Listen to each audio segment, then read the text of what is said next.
Meeting is now streaming live on YouTube. Yay. Yeah, still got setting up meeting for YouTube Live, redirecting to live. All right, now I have a share link. All right,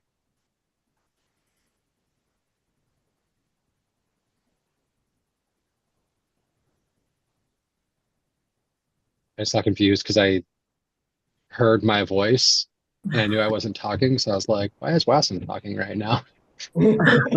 Telling me that. All right, there's the link. All We're right. good. Yeah, because the YouTube has like a little bit of a delay, I believe, right? Yeah. Yeah. Yep. All right, let me do that before I forget, and then I will do hosting things. Okay. Get my script up. Okay. Okay. Hello, everyone.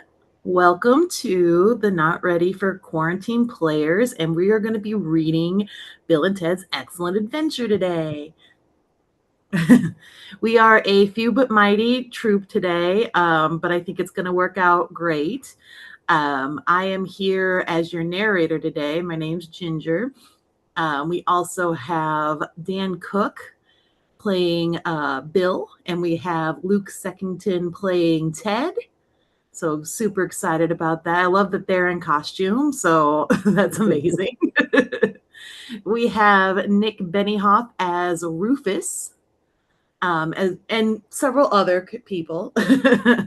We have Andrew Wasson here as Socrates, and some. Actually, I think you get more Freud lines than you really get Socrates. I think you get one Socrates line. I think almost all of my characters have some sort of accent, so this will be fun. Yes, yes. How many hats do you have to switch between?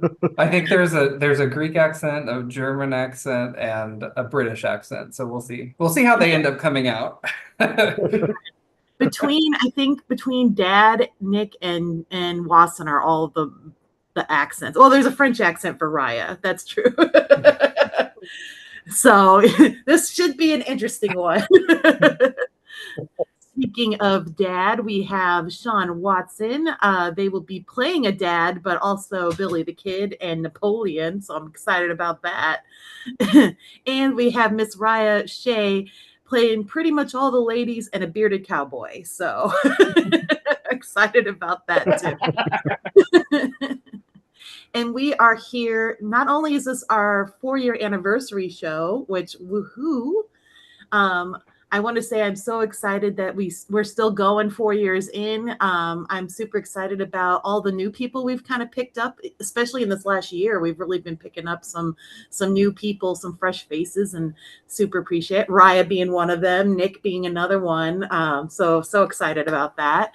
And we're here for Dan's medical bills. You know, insurance is not always the best, doesn't always cover everything. So when we can hop in and kind of help out where we can, that's what we're here for. So appreciate you all. If you have a minute, go ahead and hit up PayPal or Venmo if you appreciate what you're seeing today. Otherwise, we hope you enjoy. And I think we're ready to get started. Is everybody ready to go? All righty. Okay. Fade in, exterior desert long shot in the day. A brilliant yellow sun beats down on a vast orangeous wasteland. As we begin a long, slow pan of the desert, the following is supered on the screen. San Dimas, California, and title fades and is replaced by 2687 AD. Then that title also fades, and we continue panning and finally finish and pan on a cluster of futuristic domes which shimmer in the distance. Soon a distant solitary figure dressed in all black silently strides in the frame, dust kicking up behind him.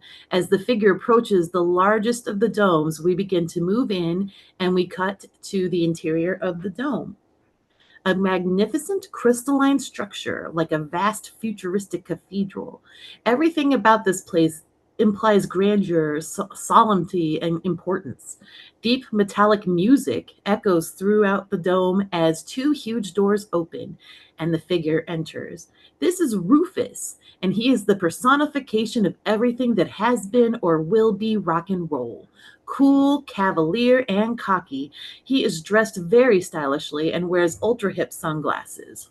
He steps inside the hall and the two huge doors shut solidly behind him.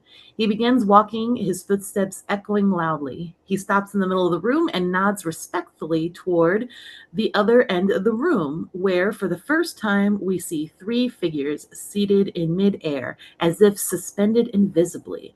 All have long hair and beards, sort of like the members of ZZ Top. And they wear white, sport dark sunglasses, and slowly tap their feet in rhythm to the echoing metallic music. These are the three most important people in the world. Another angle, and Rufus stands patiently as the leader regally returns his nod and begins to speak, his voice resonating through the dome. It is time. Rufus nods. The leader motions towards the center of the room where the ceiling begins to iris open. Bright white light. Oh, I have an update right in front of my script. There we go. It's pouring through the widening chasm. Soon the light is pierced by a large black obelisk, which, barely visible through the brightness, begins to descend toward the floor. This spectacular explosion of light and music reaches a tumultuous crescendo, then suddenly stops. The ceiling irises close. The leader looks at the obelisk, then gestures with his hand, and the obelisk begins a rapid and magical transformation. When complete, the obelisk has taken the form of a 1987 phone booth. Glass doors open, a telephone, the works. Rufus and the figure stare reverently at the booth. After a moment, Rufus flips down his shades and turns to the figures. Gentlemen, be excellent to each other. The figures nod gravely back at Rufus. That would be when Raya, Sean, and Watson come in. Party on, dude. Party on, dude. Party on, dude. Rufus nods and enters the phone booth where he flips through the attached phone book and locates a number. As Rufus lifts the receiver, we see a small two-pronged antenna rise out of the booth and begin to glow with a bluish light. Then, with each number Rufus dials, we see the blue light from the antenna move down the side of the booth, accompanied by a corresponding chord of heavy metal music. Finally, we hear a drum beat, and as the blue light connects with the ground, the floor beneath the booth suddenly opens up with a whoosh, and in a brilliant flash of bright white light and raucous rock and roll, the booth disappears. The floor immediately closes back up, and the light in the dome returns to normal.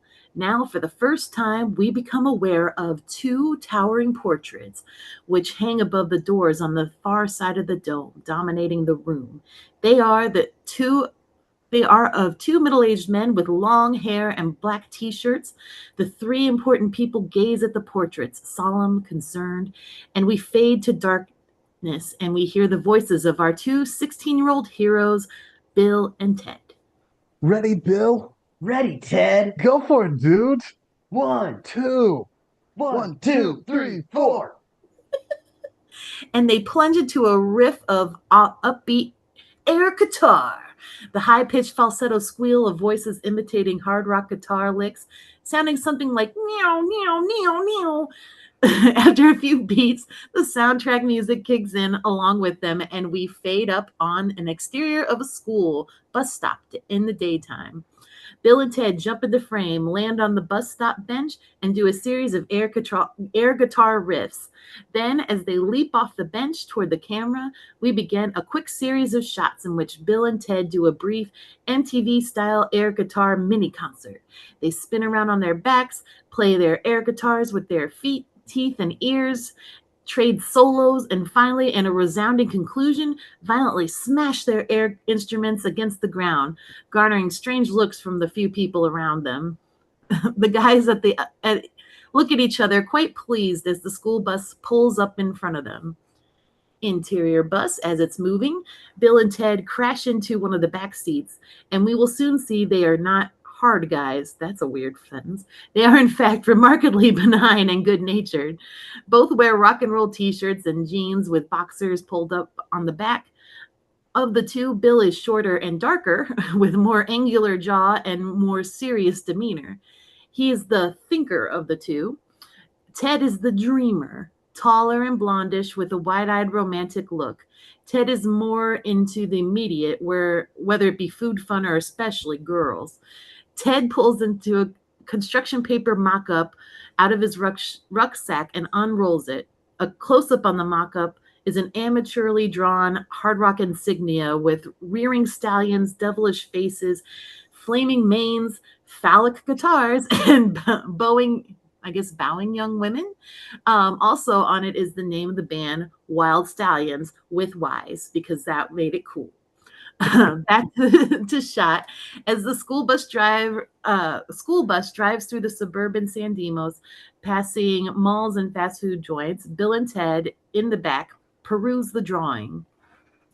Ted, while I agree that your t-shirts will be most triumphant, the truth is that Wild Stallions will never be a super band till we have Eddie Van Halen on guitar. Yes, Bill, but I do not believe we will get Eddie Van Halen until we have triumphant t-shirts.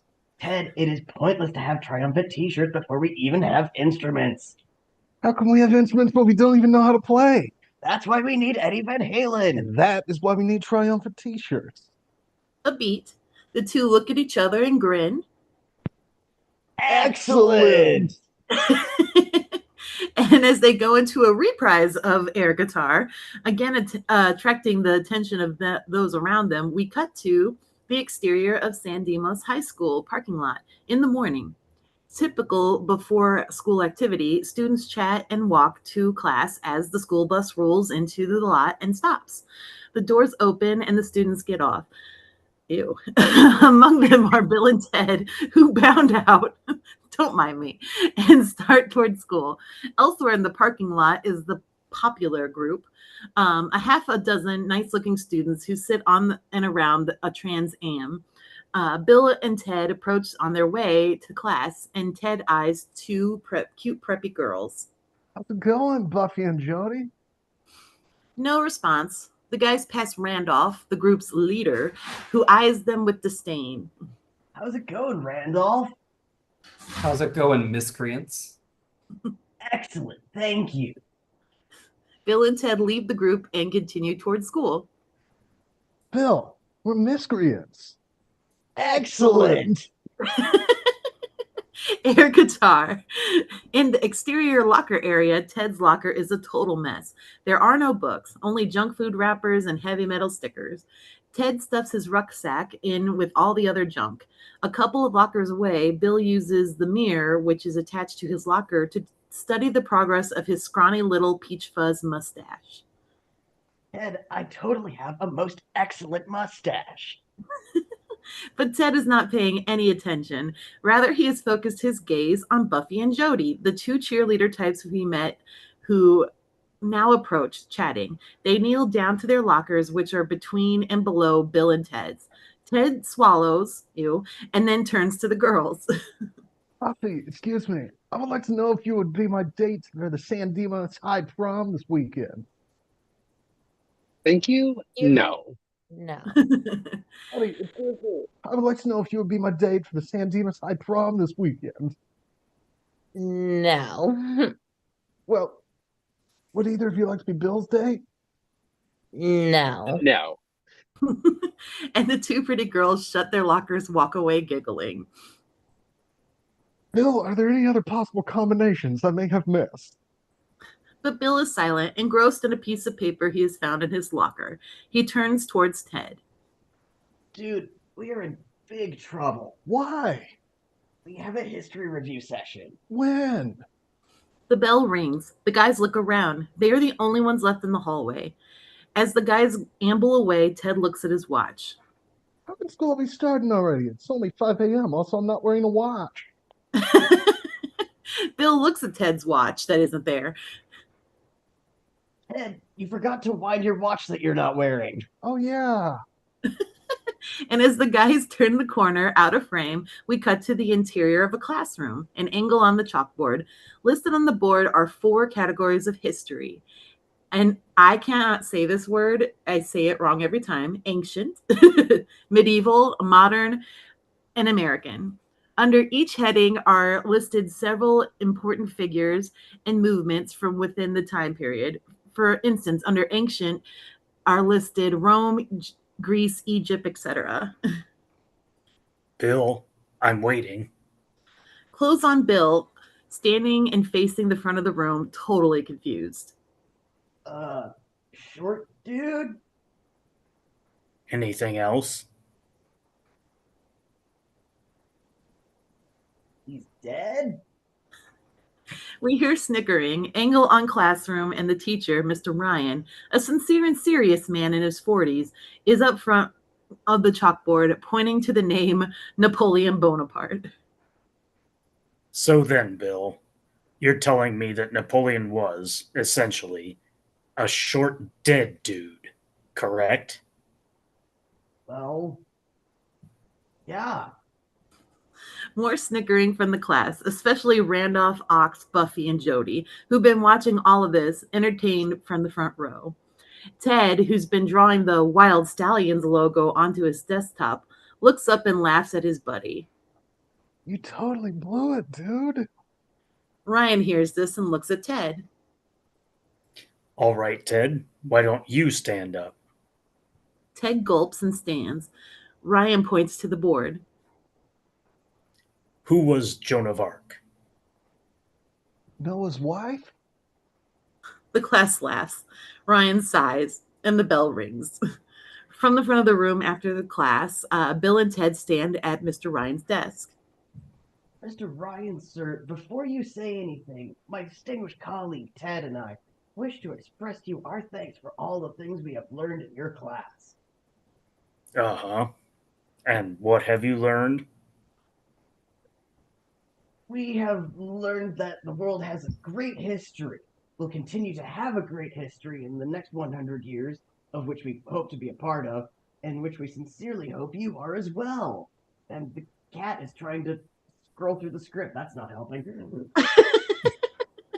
Ryan looks at Ted, who adds, And that thanks to great leaders such as Genghis Khan, Julius Caesar, and Socratic method, the world is full of history. It seems to me that all you've learned is that Caesar is a salad dressing dude. Ryan rips up the papers. Bill, Ted, it's this simple. You flunked every section of this class: ancient history, medieval history, modern history, and American history. Bill and Ted stand silently. That means if you don't get an A plus on your final oral report tomorrow, I'll have no choice but to fail you. Now, you know your topics, pointing to the chalkboard. And I would suggest that you cover at least those subjects if you want to pass. Understand? Bill and Ted nod. Ryan looks down, back down at his papers. Then, as Bill and Ted return to leave, Ryan looks up and adds, And boys, your report had better be something very special. the guys gulp, and we cut to the exterior school library later. Bill and Ted, loaded up with books, walk across campus. Bill looks at the paper that Mr. Ryan gave them. Well, then, who was Noah's wife? I don't know, Ted, and neither does anyone else. She doesn't get a name. It's a matter of great historical debate among biblical scholars. But I do know we are in serious trouble. Listen to this. How would an important historical figure from each of your time periods view the world of San Dimas, 1987? We are in danger of flunking most heinously tomorrow, dude. Oh, The guys look at each other and gulp. Then we hear, Hi, Bill. Need a lift? hey. The guys look up. Reverse angle of a station wagon has pulled up in the lot in front of them. In the driver's seat is Missy, 19 and gorgeous. The guys approach. Sure, Missy. Mom. your stepmom's cute. Shut up, Ted. Remember when she was a senior and we were freshmen? Shut up, Ted. Bill opens the car door. Interior of the station wagon. Missy has a couple of bags of groceries in the front. Bill and Ted climb in the back. To Ted's house, please, Mom. Exterior of Ted's house minutes later. A small lower middle class home in a not so great neighborhood. Missy's station wagon stops behind a police car, which is parked in front of the house. Bogus. My dad's home. Be right back as soon as I get my books. Interior of Ted's house. Ted closes the door and slips across the hall. He's about to head upstairs when we hear. Head. Ted stops in his tracks and looks over at his father, Captain Chet Williams, a crew-cutted, unsmiling, standing in the kitchen, arms crossed. What are you doing here, Dad? Looking for my keys. You have anything with them, have you? No, sir. Ted starts upstairs but is quickly stopped by his father. I spoke to your principal today, Ted. He said you're failing history. Ted attempts to speak, but Williams cuts him off. He also said if you fail history, you flunk out of school. You know what that would mean, don't you, Ted? That I would have to go to Oates Military Academy, sir. I spoke with Colonel Oates this morning. He's anxious to meet you, Ted. I wonder what General Hall is doing. Exterior Ted's house moments later. Ted shakily exits, a couple as yet unopened history books under his arm. Interior station wagon. Ted gets inside and turns to Bill. Dude, we gotta pass. Why? Because if we don't, my dad's sending me to military school. Where? Alaska. The guys look at each other horrified as Missy steps on the gas and the car pulls away. Exterior Bill's house moments later. A large suburban home in a neighborhood quite a bit nicer than Ted's. How was school today, boys? Bad. Interior Bill's kitchen, same. Bill and Ted standing with their books, watching Missy unload the groceries. Mr. Smith, 45, holding a pipe and a newspaper, stands behind his new wife, quite enamored with her. Good, good. Mr. Smith pats Missy on the ass, and Bill gulps. We have to go study, Dad. As the guys head out of the kitchen. Bill, have you done your chores this week? And I'm sorry that I'm so creepy. No. Well, make sure you do. Bill and Ted head upstairs. Your dad doesn't even care if you do your chores, dude. Shut up, Ted. He's too busy going for it with your stepmom. Whoa, second base. Hey. I told you, dude. Bill gives Ted a Melvin, and they continue up out of frame and cut to Bill's bedroom that evening. A large, well-furnished room. Books are strewn everywhere. The guys have been studying hard. Okay.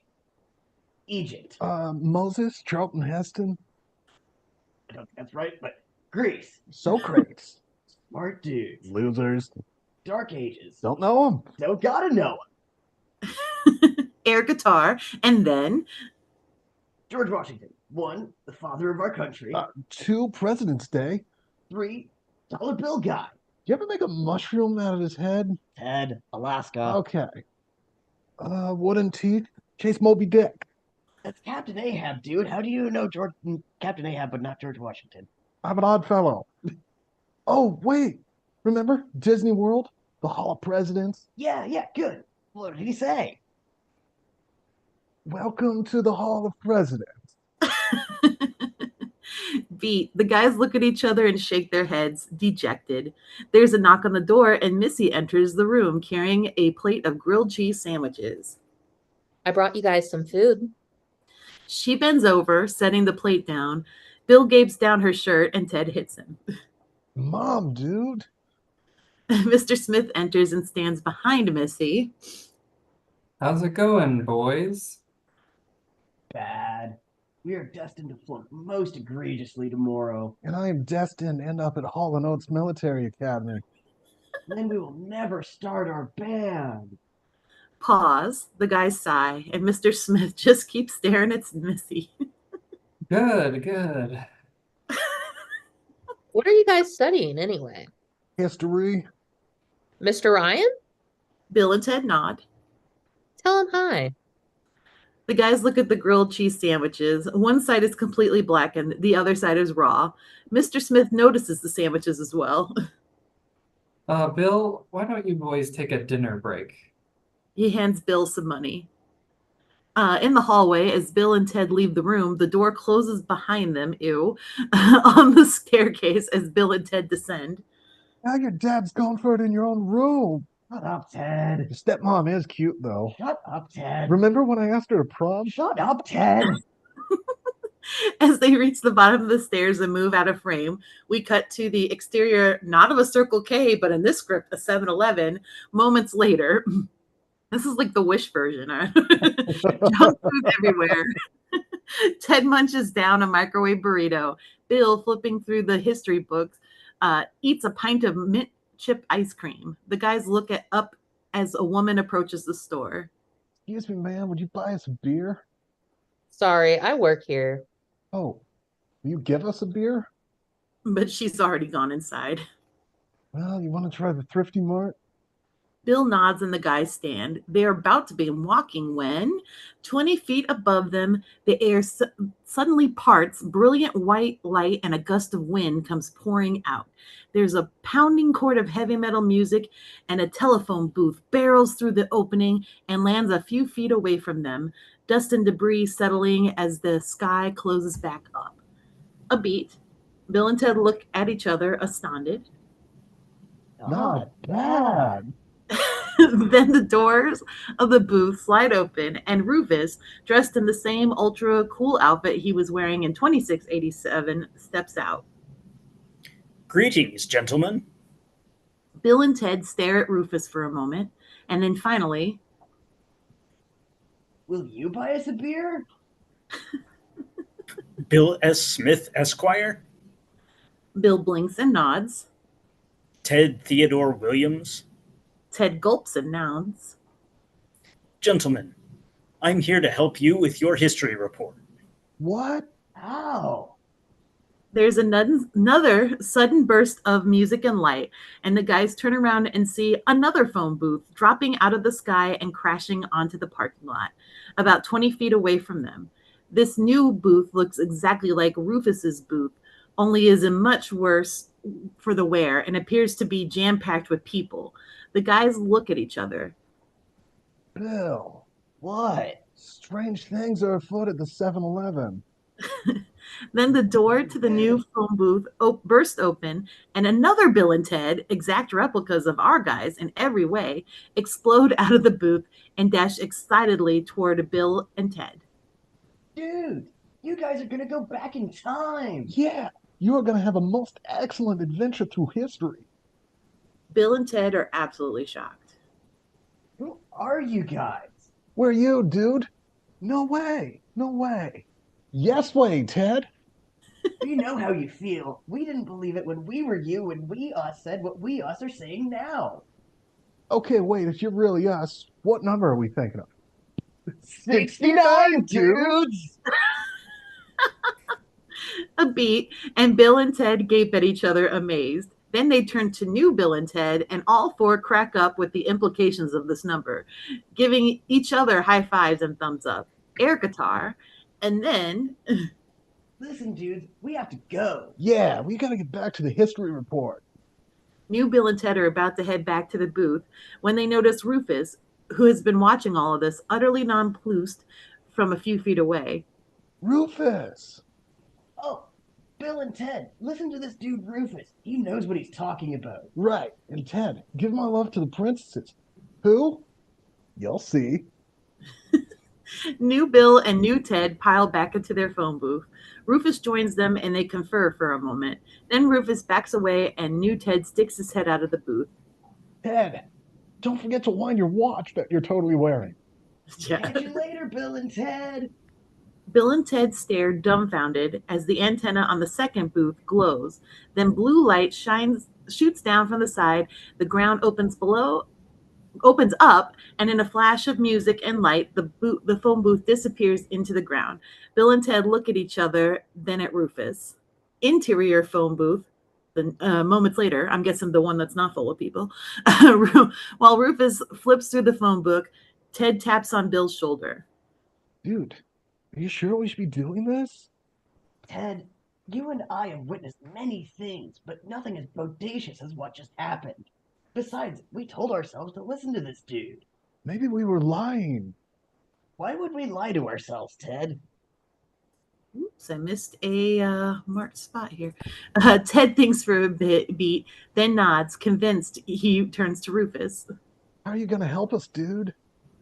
Rufus lifts the receiver. The antenna rises out of the roof and begins to glow. Are you gonna call someone and get the answers? We're going to do a lot better than that, gentlemen. Rufus begins dialing. With each number, we hear corresponding heavy metal guitar chord, and Bill and Ted respond to this. Excellent! The booth begins to glow with bluish light. Brace yourself, amigos. What? Gentlemen, we're history. There is a sudden flash of brilliant, wow, that was a word, white light, a roar of heavy metal music, and the phone booth disappears into the ground with a whoosh.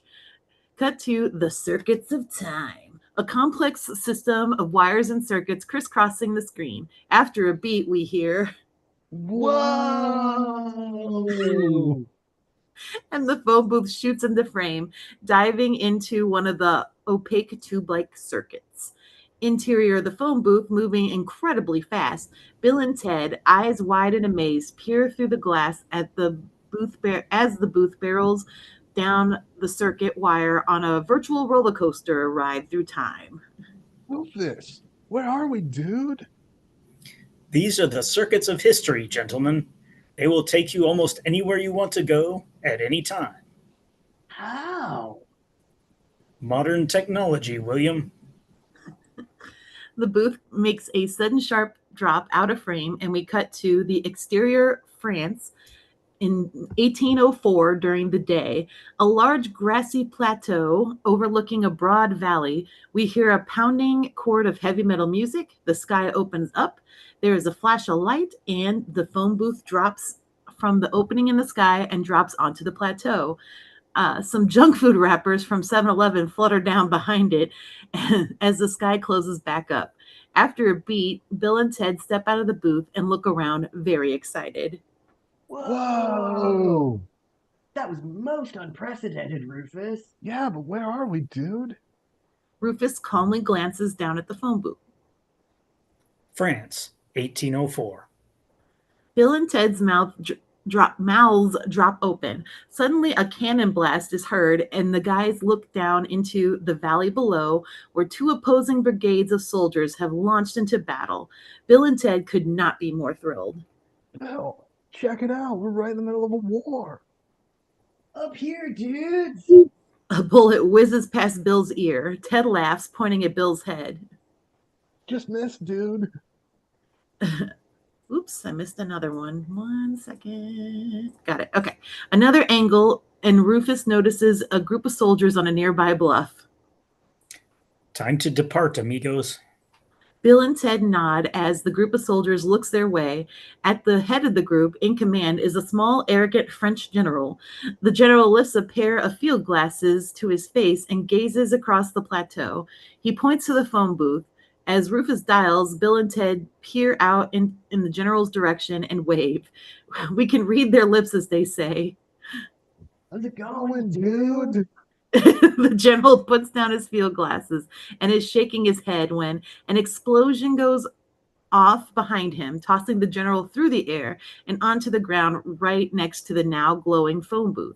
Suddenly, the ground opens up, and both the booth and the general are sucked down into the hole. The ground closes up, and we cut to the circuits of time. The phone booth bombs past camera, an excited air guitar emanating from within. It is soon followed by the terrified general, hair shooting straight back, arms flailing wildly as he barrels down the tube behind them.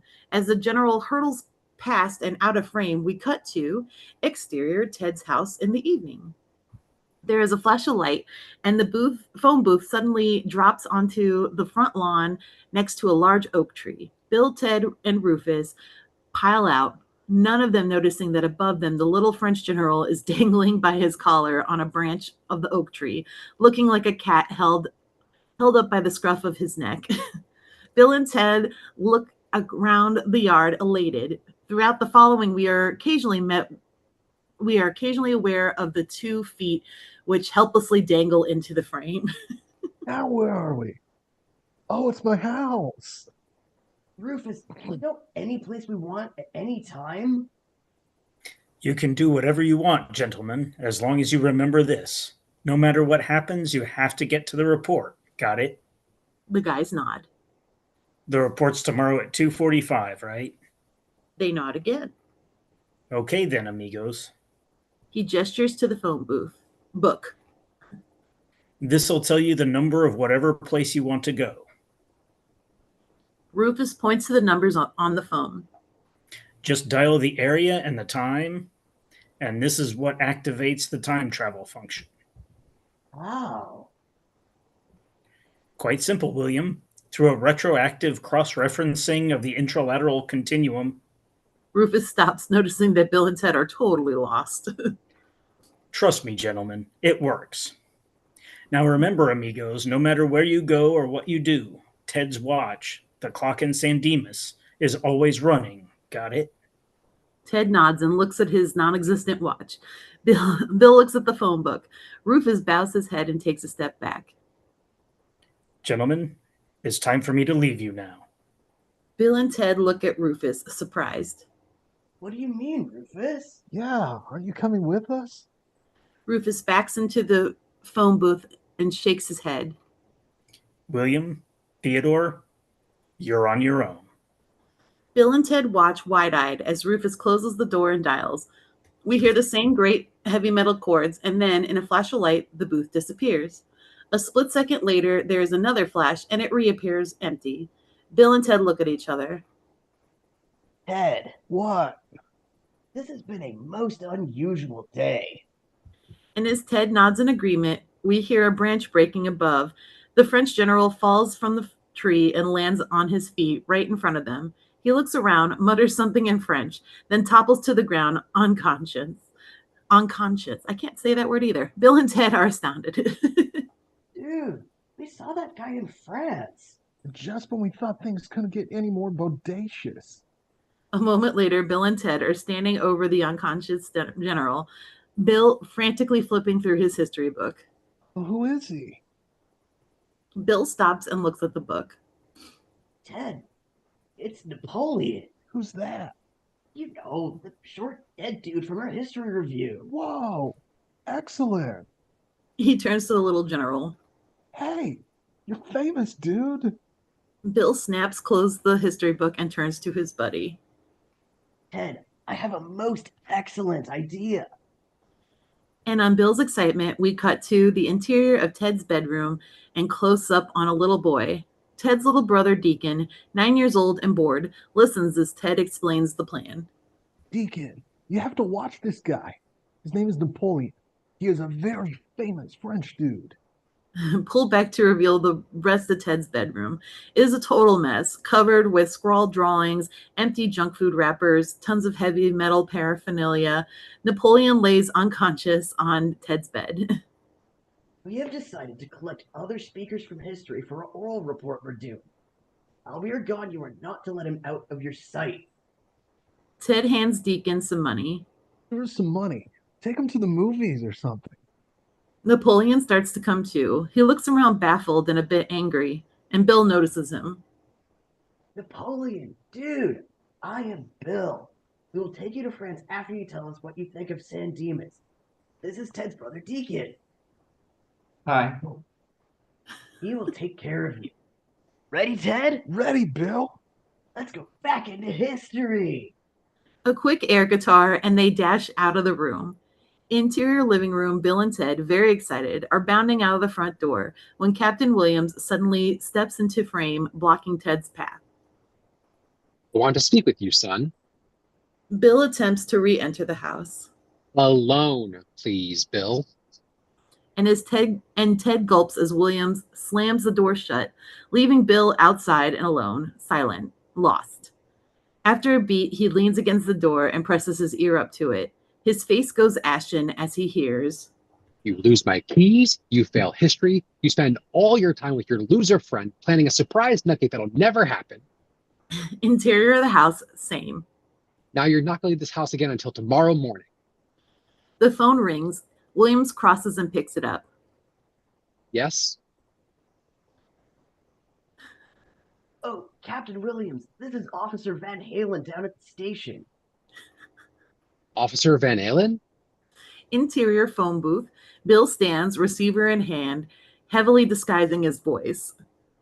I'm new, dude. Sir. Listen, we found your keys. If you want them, you better come and get them. Inside the house, Williams hangs up and shakes his head. When I get back from the station, I want you packed and ready to go. Got it? Yes, sir. Captain Williams turns and heads upstairs. As he does, the front door opens and Bill sticks his head inside. Ted crosses to him. Dude, we are in serious trouble. My dad already signed me up. My plane leaves tomorrow night. But that's only if we fail, dude. A moment later, the guys look at each other. Then, slowly, their gaze shifts outside towards the phone booth. The guys brighten and turn back to each other. No way! Inside the phone booth, seconds later, Ted reads from the history checklist while Bill flips through the phone book. No crates, Sigmund Freud, Beethoven. Is there one for the Western movement in America in the 19th century? Yeah. Well then, let's reach out and touch someone, dude. Air guitar. Then Bill dials the guitar chords resonating through the booth.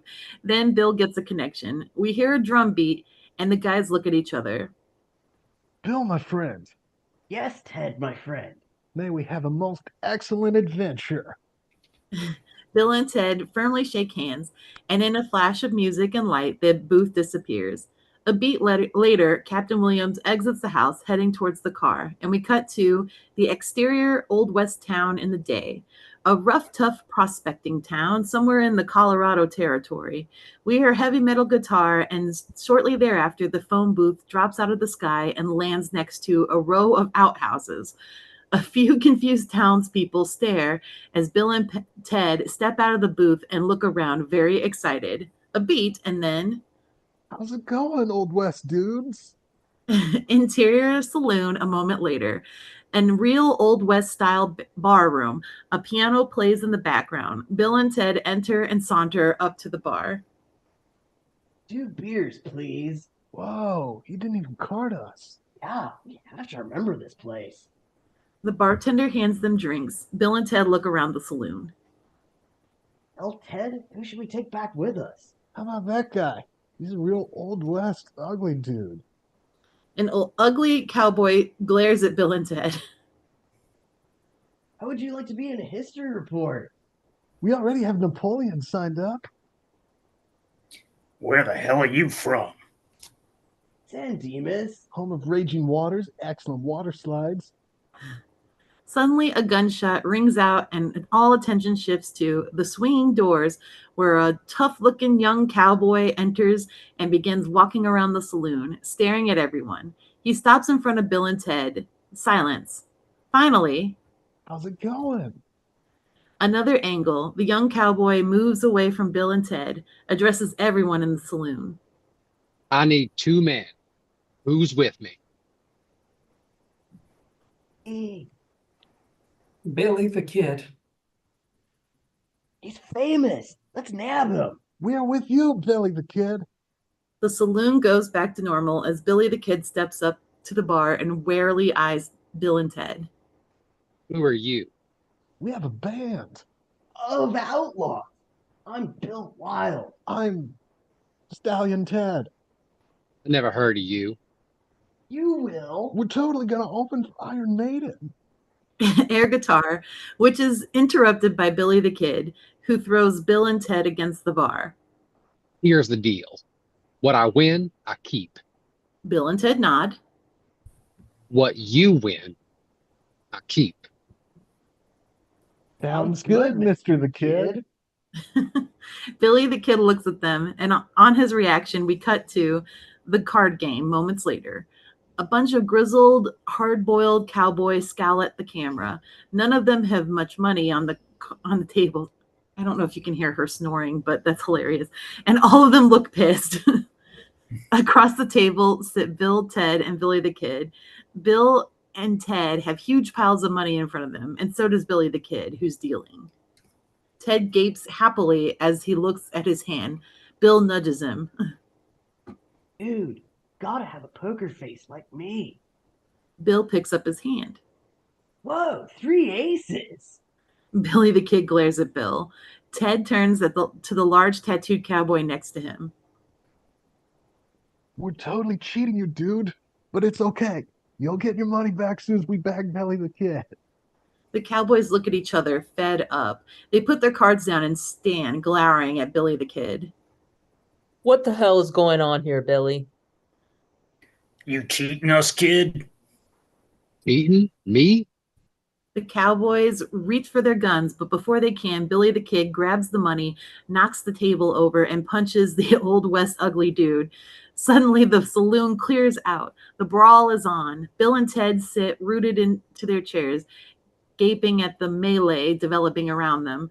Bottles and bullets whiz past their heads. Tables and chairs are overturned and broken.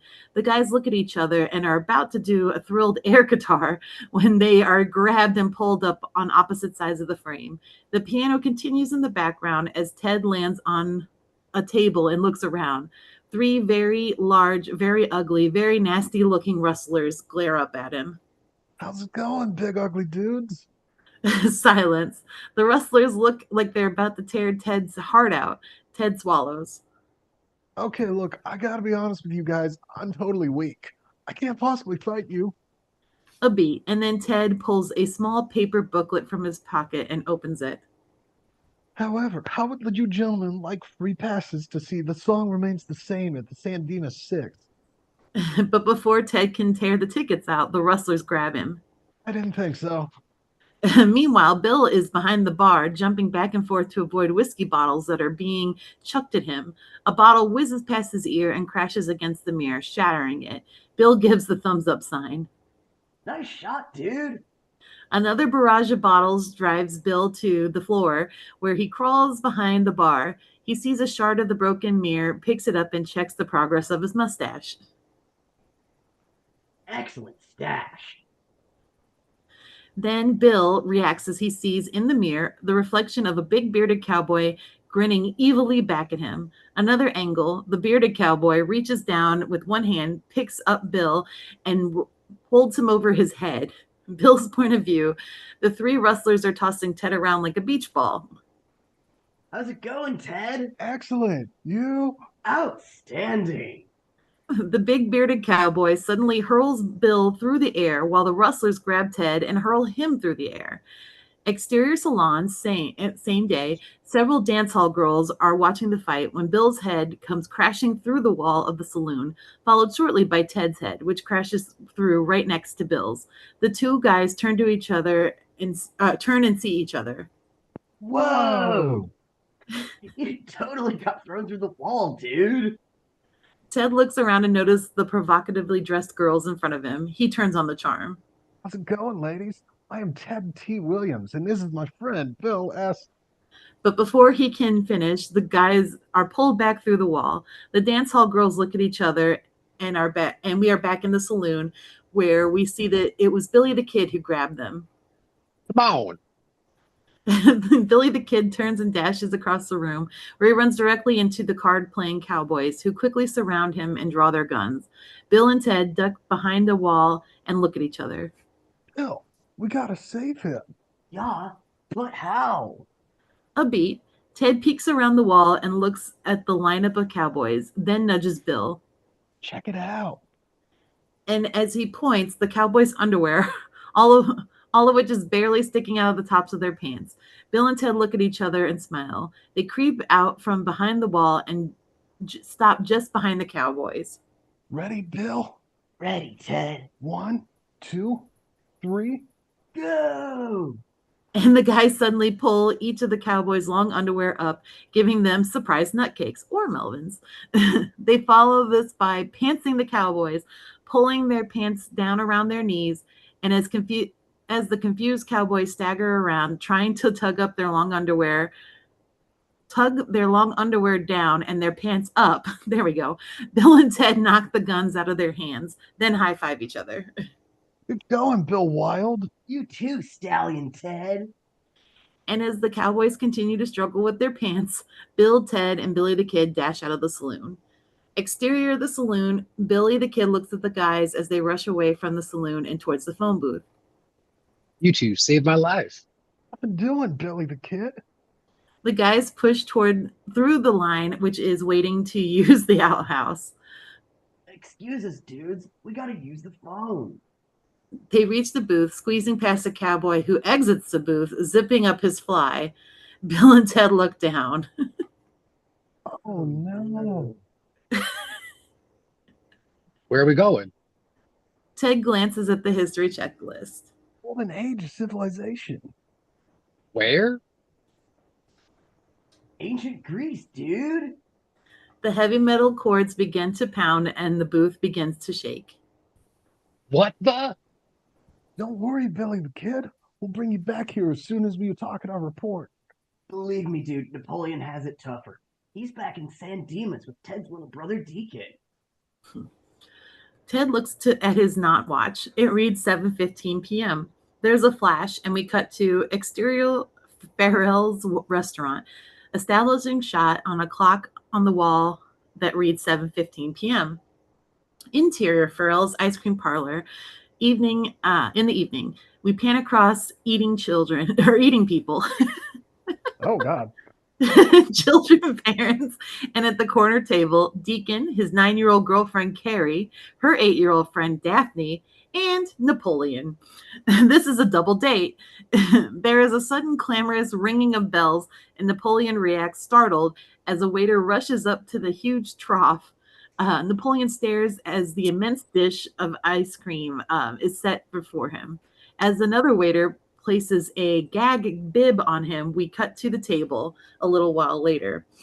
The kids are all finishing off the trough, Napoleon making a quick move to scoop the last bit of chocolate ice cream away from Daphne. There is another ringing of bells, and the waiter pins an "I made a pig of myself at Farrell's" button onto Napoleon, next to his other medals. Napoleon looks around and angered and confused. We notice that the clock on the wall behind him now reads 7:57. As we cut to the exterior ancient Greece day, ancient pillars, Greek statues, a phone booth, Bill and Ted amble along a tree-lined path. How we doing with the time on your non-existent watch? Excellent, I guess. Close up on the watch, which now only reads 7:45 p.m. We notice that the second hand is beginning to slow as the guys steal up to a small amphitheater up ahead, where a group of 5 or 6 young men are seated around and one older man. The older man, short and rotund, appears to be holding court. One of the students uses the name Socrates to address the older man. I was going to say Socrates. Bill, Ted, and Billy the Kid crouch nearby. Socrates? Hey, we know that name. Yeah, look him up. Under Socrates. Bill finds the right passage in the book. Ted looks over his shoulder. Only true wisdom consists in knowing that you know nothing. The guys look at each other. That's us, dude. Let's bag him. The guys start off, then stop, noticing Billy the Kid, who obviously wants to go with them. Ted rummages through his rucksack and removes a Nerf football, which he tosses to the confused young cowboy. Here, Billy the Kid. This is a Nerf football. You can play with it while we talk to Socrates. Nothing will get hurt. In the amphitheater, Bill and Ted join the group. Everyone quiets down, all eyes on the oddly dressed newcomers. There's some puzzled murmuring, some laughing, and then a beat. How's it going? Socrates looks at Bill and Ted, quite curious. There's silence in the group. Another beat. Ted, He's waiting for you to say something. What do I say? Philosophize with him. All we are is dust in the wind, dude. Close on Socrates, he scratches his head, intrigued. We hear heavy metal chords. There's blinding flash of light, and we cut to a bowling ball smashing into a set of bowling pins. Interior bowling alley, close up on the score sheet. We pan down the names to see Deacon, Carrie, Daphne, and Napoleon. We are in the 10th frame of the third game. The kid scores averaged between 70 and 100. Napoleon's high is 43. Suddenly, Napoleon's score changes to 143 as the little general, now wearing green and red bowling shoes, cheats on his score, then rises to bowl. Behind his back, Deacon, Carrie, and Daphne roll their eyes. They hate him. Deacon imitates his awkward style as Napoleon rolls a gutter ball and scowls, ranting arrogantly at a family which bowls next to him. Another angle behind Napoleon, the kids whisper to each other and giggle, planning something. Meanwhile, Napoleon's ball comes back and he bowls again, tossing another gutter ball. This time he throws a little fit of poor sportsmanship, stomping his feet, shaking his fists in the air, and then finally pounding his fist on the air jet and hurting his wrist in the process. Trying to ease the pain, Napoleon places his hand inside of his coat, thus striking the infamous pose for the first time. Then Napoleon turns around to find that the kids are gone. Napoleon attempts to run after them, but is quickly blocked by the alley manager, a fat, sweaty, ineffectual man in his 50s. Hey, not so fast there, buddy. You ain't paid yet. Napoleon stares at him, uncomprehending. Exterior bowling alley in the night. After a beat, Napoleon is booted out of the door. He stumbles down onto the pavement. I don't want to see you around here anymore. Beat it. Napoleon, confused, stands, brushes himself off, curses at the manager, and then stumbles away, having no idea where to go or what to do. Meanwhile, down the street, the three kids bolt away. Your brother will kill you. I don't care. Napoleon's a dick. They turn a corner giggling, and we cut to the exterior of an English castle in the morning. On the outskirts of this graystone castle, a babbling brook winds its way through a verdant field. A beaten down looking serf, we'll call him John, is bent over picking roots when the phone booth crashes to the ground right next to him. A beat later, Bill, Ted, Billy the Kid, and Socrates step out. Socrates looks around amazed. Billy the Kid flips Nerf ball into the air. Not bad, huh, Socrates? Where are we, dude? England, 1371. Dude, we are in most excellent shape for a history report. Yeah. All we need is one more speaker from medieval. How about that guy? I must say, Billy the Kid, you are dealing with the oddity of time traveling with the greatest of ease. Billy the Kid smiles proudly as Bill approaches John the Serf. Excuse me, dude. Where would we find personages of historical significance around here?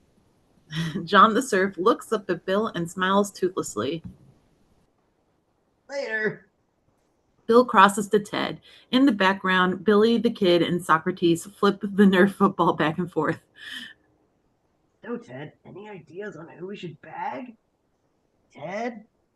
But Ted is spellbound, speechless. Reverse angle and Ted's point of view, two beautiful young princesses are standing on the medieval balcony looking out. One of them, Joanna, has made eye contact with them. Has made eye contact with Ted, who is smitten. I'm in love, dude.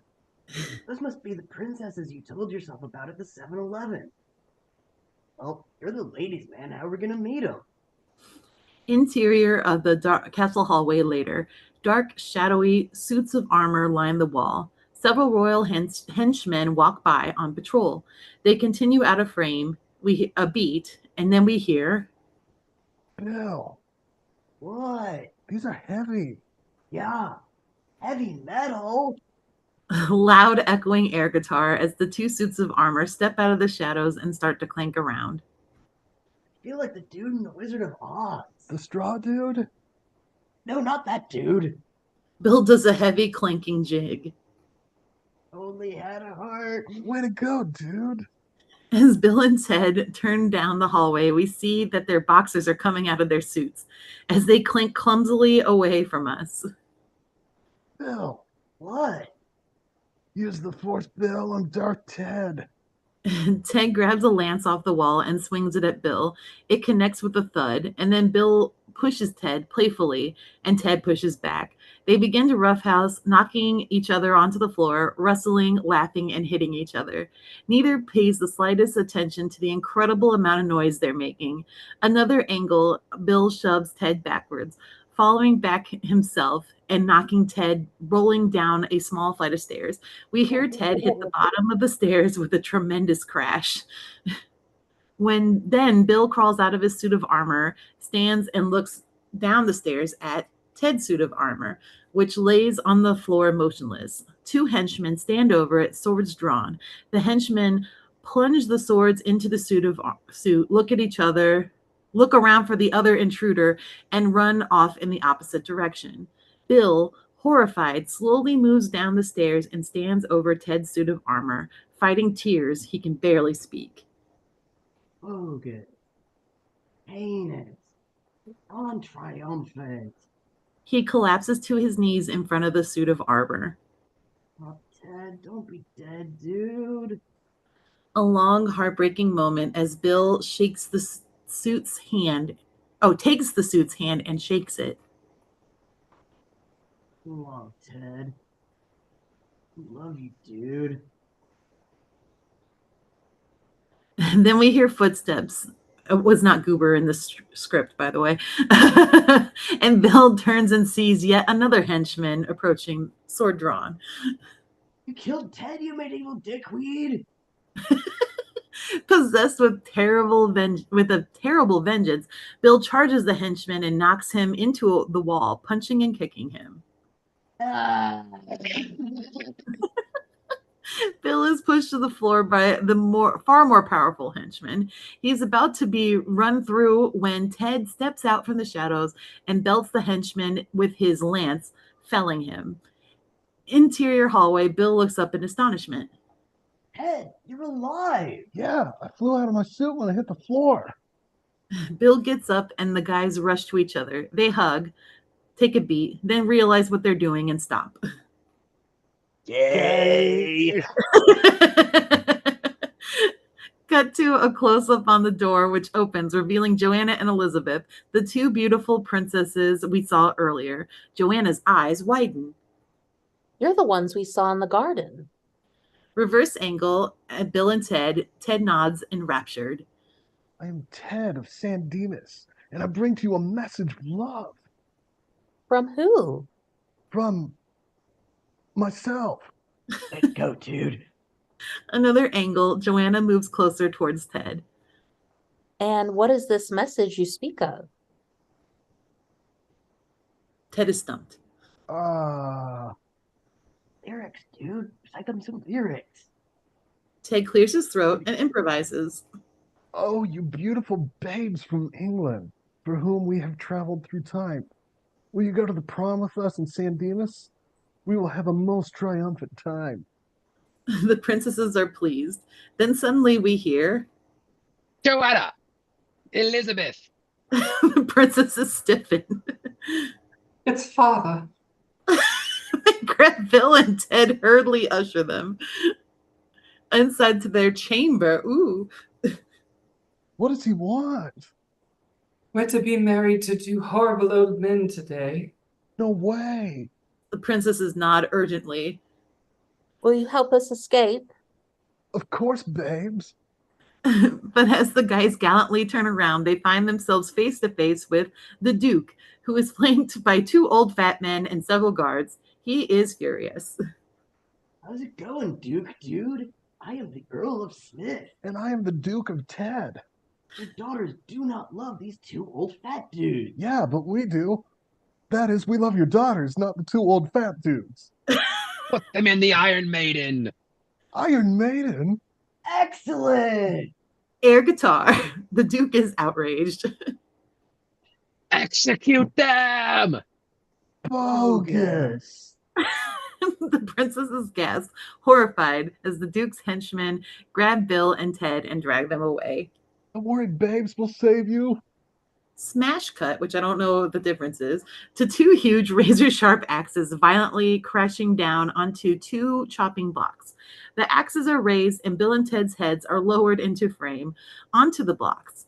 A wider shot reveals that we are in the middle of a royal courtyard. The Duke, the princesses, the two old fat men, and numerous henchmen are gathered to watch Bill and Ted get beheaded. Several hours have passed. It's now early evening. The guys look at each other. Bill, What? I believe our adventure through time has taken a most serious turn. Bill nods as the Duke stands and, with an imperious gesture, motions to the black-hooded executioners, who poise their huge axes over the guys' heads. The crowd hushes. The princesses fight tears. Then suddenly, the executioners bring down their axes, and Bill and Ted wince, then open their eyes when they realize that the executioners have not beheaded them, but have instead severed their bonds. The executioners remove their hoods, revealing that they are, in fact, not executioners, but rather Billy the Kid and Socrates. The courtyard erupts into chaos. The princess's eyes widen. The Duke, outraged, dispatches a bunch of henchmen to kill Bill and Ted, who leap up from their chopping blocks. No crates! Billy the Kid! Socrates winks at Bill. Billy the Kid taps his gun. You save my life, I save yours.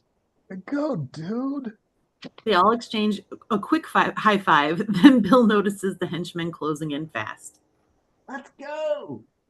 As they turn and rush away, What about the babes? Bill glances back at the princesses, who are completely surrounded by guards, moving with Bill and Ted as they near the wall of the castle, henchmen in hot pursuit. There's nothing we can do. But Ted, we got no choice. I have to come back for them after the report. They reach the end of the courtyard and begin to scale the stone wall. Henchmen draw nearer as Billy the Kid gives Socrates a boost over the wall, then scrambles over with Bill. And then when Ted reaches the top, he stops and looks back at Joanna, who smiles and blows a kiss at him just before a henchman's arrow embeds itself into the wall just below Ted. More arrows fly past, and Ted is driven over onto the other side of the wall, where he joins the other guys as they run for their life towards the phone booth. Bill, I just realized we don't got a medieval speaker for the report. What are we gonna do? I took care of that. What? Billy the Kid nods and points inside the booth, where John the Surf, flipping the Nerf football up and down, grins toothlessly at them. The heavily armed henchmen begin to scale the wall as Bill, Ted, Socrates, and Billy the Kid all pile into the phone booth with John the Surf. Needless to say, it's getting a bit crowded in there. Bill grabs the phone book and begins rifling through it as a flaming arrow smacks against the booth. Ted peers through the glass at the quickly approaching henchman. Bill, what are you doing, dude? I'm trying to find the number to San Dimas. There. But just as Bill gets a good look at the number, a flaming arrow sails into the booth and lodges directly into the phone book. The book's brittle pages burst into flame. Whoa! Put it out, dude. I'm trying. Ow. Dude, I can't. We'll have to do without it. Bill tosses the burning book from the booth, and Ted pulls the door shut as the henchmen approach the booth. At the head of the group stalks a ferocious 7-foot mountain of flesh, swinging an immense spiked ball and chain over his head. In the booth, Bill dials frantically. What are you dialing, dude? San Dimas, hold on. Bill finishes dialing. An arrow careens off the antenna. There's a click. The guys look at each other expectantly, and we hear, I'm sorry, the number you have dialed is not in service at this time. Please check your directory and dial again. Thank you. Oh no! Suddenly, the booth begins to rock as the henchmen begin pounding on the side of it. Billy the Kid and Socrates struggle to hold the door shut. Bill, panicky, redials as Ted notices that outside the booth, the henchmen have given way to the 7-foot giant, who is now snarling ferociously and fiercely swinging the ball and chain over his head. inside the booth. Come on, dude. He's got a. I know, Ted. There's another click, and the guys cross their fingers as the exterior phone booth, the antenna pops out of the roof and begins to spark. We hear heavy metal cords. There's a flash of light, and just as the huge henchman swings the spikes ball against the booth, the ground opens and a whoosh, and the booth drops into it, causing the henchman's ball to miss the booth but connect with the sparking antenna, bending it backwards just as the booth disappears into the darkness. The ground closes back up. Hold for a beat on the confused henchman, and then we cut to the circuits of time. So we are at intermission. Did you guys want to keep going, or did you want to take a break? I could go I'm either cool with keep way. going. Everyone wants to keep going? All Yeah, right. let's get that. Yeah. I Alright. may need just a second because I might need to plug in my iPad. It's Yeah, no, we can take starting Why to don't die. Why don't we do like the 3 minutes so that we'll be back at 3:20? Does that sound good? Perfect. Yeah, that would work great. All right, 3:20. Be back. Because I got to refill my drink anyway.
Ooh, I got 2 minutes. All right.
Alice, your toys are falling off. Move your toys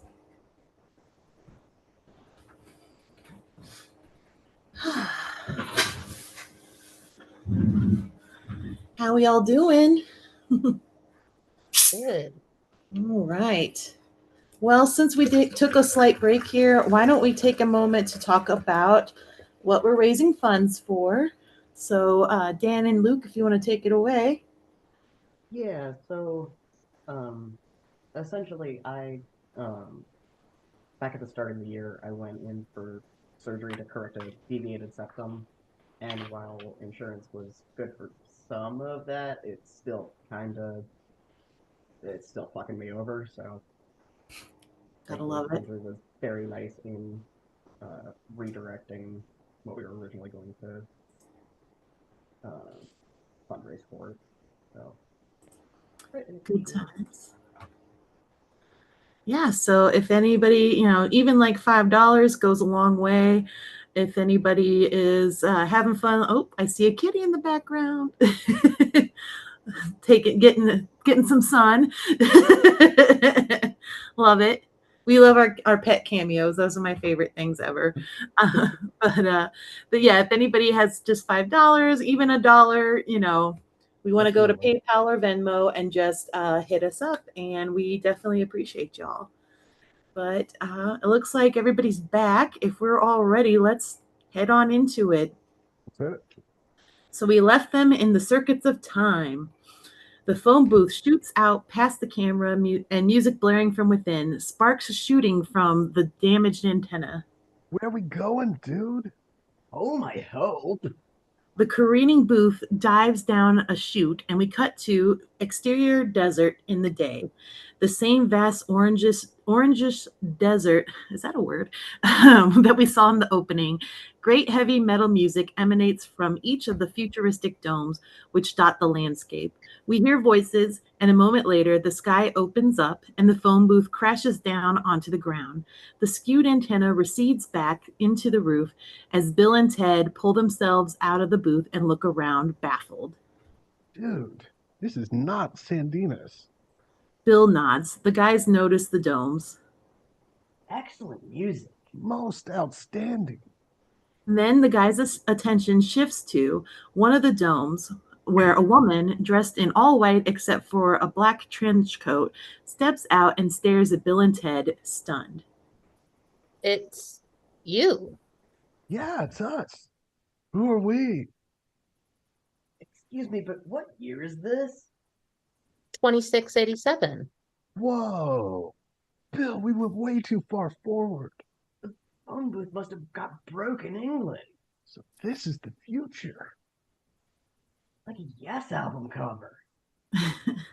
Then Bill nudges Ted, and the guys notice that the woman has closed her eyes and is concentrating very hard. Soon, other people, also dressed in white and black, start to come out of the dome, gathering around Bill and Ted and gazing at them reverently. Bill and Ted shift nervously. Behind them, Billy the Kid, John the Surf, and Socrates look on, impressed. Then the crowd begins to do a slow, oddly ritualistic version of air guitar. They stop and look at Bill and Ted, who shrug and do air guitar back. The crowd is deeply moved by this, and they begin beckoning to Bill and Ted. The guys are totally confused. They want to hear us speak, Ted. Go ahead, dude. What'll I say? Make something up. Bill swallows, raises his hand to quiet everyone. He can't think of anything to say. Finally, Be excellent to each other. a beat. The crowd waits expectantly for more. Bill looks at Ted. And party on, dudes. The crowd is deeply pleased. Bill and Ted begin to herd the awaiting historical figures back into the phone booth. Well, we gotta get back to our report. Yeah, we take one of you with us, but it's a history report, not a future report. Another angle, everyone is in the booth. Bill and Ted look back at the crowd, which continues to stare at them reverently. Bill dials. Later, dudes. We hear heavy metal chords. Interior of the Great Dome, same day. The three important people watch, concerned, as outside the ground opens, and in a blue flash, the booth disappears. They turn to Rufus. Gentlemen, don't worry. They know what they're doing. The important people look at each other worried, and we cut to the circuits of time. The booth hurtles past camera to five faces pressed up against the glass. Let's go back to England. We don't know the number. Even if we did, the phone's broke. We just gotta keep dialing San Dimas till it works. The booth whizzes around a dark curve in the circling, and we cut to exterior Roman courtyard during the day. Julius Caesar is walking through the courtyard when he hears music, and a moment later, the sky opens up and the booth crashes right in front of him. Whoa. Bill and Ted look through the glass at Caesar, who stares right back at them. Where'd we land now? Bill, flipping through their history book, finds the pages he was looking for. Ted, it's the salad dressing dude. That's the green goddess? Julius Caesar. Bill holds the book up to the glass next to Caesar's face. Caesar's expression matches exactly with the rendering in the book. Bill smiles. Ted, how much time we got left? Tons, probably. Why? Extra credit, dude. Air guitar as the door to the booth slides open. Julius Caesar is pulled inside, and we cut to the circuits of time. The booth hurtles past camera, Caesar's terrified face pressed against the glass. Where'd we dial? San Dimas. Where are we going? Beats me. Exterior Vienna Street in the day. The booth crashes before a sign which reads S. Freud. After a moment, Sigmund Freud opens the door and gazes out at the odd sight before him. Ted sticks his head out of the booth. How's it going, Freud dude? Billy the Kid lassos Freud and puts him in the booth. This must be a dream. Bill dials the number, and music continues over the following. In medieval Mongolia, the booth crashes down next to Genghis Khan. The ancient Mongolian warrior looks at the booth for a moment before a hand, holding a Twinkie, reaches out. As Khan reaches for the Twinkie, he is yanked inside, and we cut to France, where Joan of Arc is in the middle of a battle when a crowded phone booth drops right in front of her. The door opens, and we cut to a crowded concert hall where Ludwig von Beethoven is conducting his Ninth Symphony when the booth crashes into the orchestra pit. Ted sticks his head out, grabs Beethoven's hair, and we cut to the White House, where Abraham Lincoln is sitting in his Oval Office when Genghis Khan bursts through the door, grabs him, and carries him over to the awaiting phone booth. Khan lifts him above his head and jams him into the top corner of the jam-packed booth. And we cut back to the circuits of time. Darkness, silence, and suddenly we hear voices, and the phone booth barrels past camera lengthwise like an incredibly fast canoe. The historical figures sit in the booth, terrified like 12-year-olds on a roller coaster. Some are terrified and scream.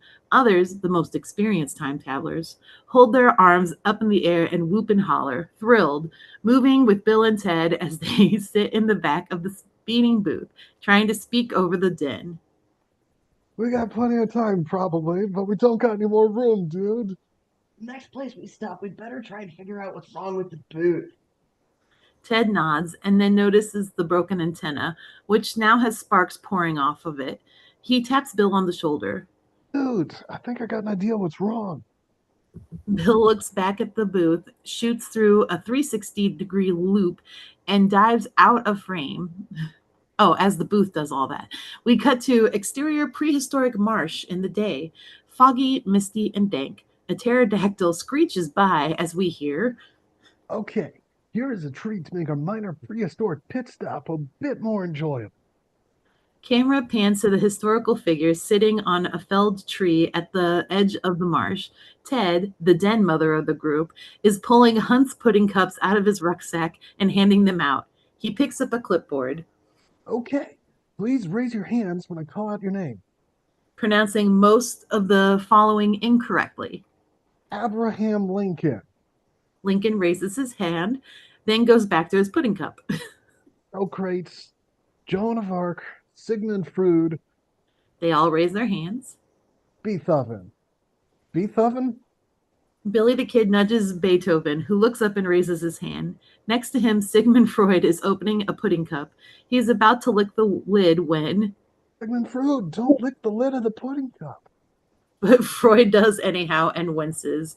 I told you not to. Everyone, don't lick the lids. Another angle, Genghis Khan is elbowing Abraham Lincoln, trying to make more room for himself. It's Khan, Abe Lincoln. That's funny until someone gets hurt. But Genghis Khan and Lincoln keep horsing around. So Ted calls over towards Bill, who is sitting on top of the phone booth, fiddling with the broken antenna. Bill, they won't stop roughhousing. Bill, the disgruntled father, sighs and looks over his shoulder. Do I have to come over there and make you guys stop? The group quiets down. Ted is about to return to his own pudding cup when he looks and notices that a huge brontosaurus head has entered the frame and is looking at him. Ted looks at the brontosaurus, shrugs, and hands the dinosaur his pudding cup. Here you go, dude. Enjoy it. Soon you'll be extinct. The dinosaur takes the pudding cup and retreats out of frame. Then Ted looks up, remembering something. Oh, and don't lick the. We hear the dinosaur screech. Meanwhile, Bill is trying to bend the broken antenna back into place when it breaks off in his hand. He looks at the broken antenna. Uh-oh. A moment later, the historical figures are all gathered around the booth, chewing bubblegum. Okay, ready. Each figure spits out his gum and hands it to Bill, who's on top of the booth. I sure hope this works. A moment later, Bill, Ted, the historical figures, stand and impressed, checking out the results of Bill's handiwork. We reverse angle on top of the booth, and it's a new makeshift antenna constructed out of empty pudding cup containers and held together with bubblegum. Excellent work. We're out of here, dudes. Inside the booth, a few moments later, the disgruntled figures have piled back into the booth. Bill dials, Ted peers hopefully up at the antenna, and we hear heavy metal music. Think it's working, dude. Then there's a blue flash, the ground opens with a whoosh, and the phone booth disappears. Hold a beat, and we pan to the brontosaurus chewing an immense wad of bubblegum. The huge pink bubble is blown and then pops on his face, and we cut to the circuits of time. The booth shoots past camera, and we cut to the exterior of the 7-Eleven at night. In a flash, the sky opens, and the phone booth, accompanied by a gust of primeval fog, appears and drops into the parking lot. The guys are elated. We made it. And we still got plenty of time, I assume. The guys high-five each other. The historical figures do the same. Then, peering through the glass, Ted notices that directly in front of them, across the parking lot, are another Bill and Ted, identical in every way, standing in front of the store, next to Rufus, and another identical phone booth. We'll call these guys First Bill and Ted. Bill and Ted are completely blown away. Hey, that's us. We're back in San Dimas. Yeah, so I don't know what's wrong because I dialed now, but I think we landed it last night. Yeah, I remember this. Only from over there. Yeah, only then that us was us, and this us was them. Now that us is them, and this us is us. They looked at each other, utterly confused. Bill, we are in the middle of a most unusual adventure. Bill nods. Then, Dude, What? let's go talk to ourselves. Excellent. What'd we say, anyways? I don't remember. Let's find out. air guitar as they burst out of the phone booth and dash towards First Bill and Ted, stopping directly in front of them. Dudes, you guys are gonna go back in time. Yeah, you're gonna have the most excellent adventure through history. First Bill and Ted are shocked. Who are you guys? We're your dudes. No way, no way. Yes way, Ted. We know how you feel. We didn't believe it when we were you and we us said what we us are saying right now. Okay, wait. If you're really me, what number are we thinking of? 69, dudes! A beat. First Bill and Ted gape at each other amazed. Then they turn to Bill and Ted. All four crack up at the implications of this number, giving each other high fives and thumbs up. Then, Listen, dudes, we have to go. Yeah, we gotta get back to the history report. as Bill and Ted start off, they notice Rufus, who has been watching all of this from the other booth. Rufus. Oh, Bill and Ted, listen to this dude Rufus. He knows what he's talking about. Yeah, and Ted, give my love to the princesses. Who? You'll see. Another angle as Bill and Ted turn back to the phone booth. They are joined by Rufus. Everything all right, gentlemen? Yeah, except how come the number we dialed for San Dimas brought us here instead of to tomorrow, Rufus? Because in San Dimas it is tomorrow, William. You have to dial one number higher. The guys enter the booth. Oh, yeah. Thanks, Rufus. As they're about to close the door, And gentlemen, you better hurry. You don't have much time. What do you mean, Rufus? We got 6 hours or something like that. You've got 60 minutes. Bill looks over at Ted's watch and rolls his eyes. not even wearing a watch. Fuck. And you forgot to wind your non-existent watch again. After you reminded yourself not to. I better remind myself again. Ted, don't forget to wind your watch or wear it. Bill dials and the booth begins to glow. Thanks, Rufus. Catch you later, Bill and Ted. The ground whooshes open and exterior 7-Eleven. The phone booth disappears. Hold on, first Bill and Ted, who stare amazed as Rufus joins them, and then cut to the circuits of time, where the booth sails by incredibly fast, looking about ready to fall apart. Hold on, dudes. Just a little further. The booth runs a chute, dives down a deep incline, and then as it tears around a sharp curve, the door flies open, causing everybody in the booth to be hurled out into the circuit. Whoa! The historical figures slide through the tube in the ultimate thrill ride, and as they shoot down out of frame, followed by the phone booth, we cut to the exterior of Bill's backyard in the day. Missy is watering some flowers and listening to a Walkman when we hear, but she doesn't. Whoa! It's your house, dude. I can totally see down at top. And then, one by one, the historical figures begin dropping from the sky and landing around the yard. Abraham Lincoln lands headfirst in the junipers. Julius Caesar lands at the top of the pool and slides into the water.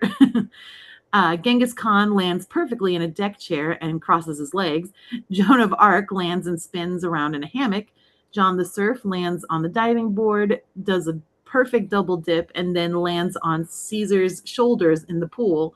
Socrates falls into the chimney, his robe ripping and staying at the top as he plummets into the fireplace. Billy the Kid drops through a basketball hoop and lands in a garbage can. Beethoven is caught on the TV antenna and dangles there. And finally, Sigmund Freud bounces off the telephone wires, hits the diving board, flips backwards onto an air mattress, bounces up onto the roof, tumbles down into a teeter-totter, is flung onto a telephone pole, and finally drops into a wheelbarrow, which dumps him onto the garden hose, cutting off Missy's water flow and causing Missy to turn around, just in time to see Bill and Ted drop into frame, landing on their feet right in front of her. Missy removes her Walkman. Hi, guys. Hi, Mindy. The phone... Mom. Sorry.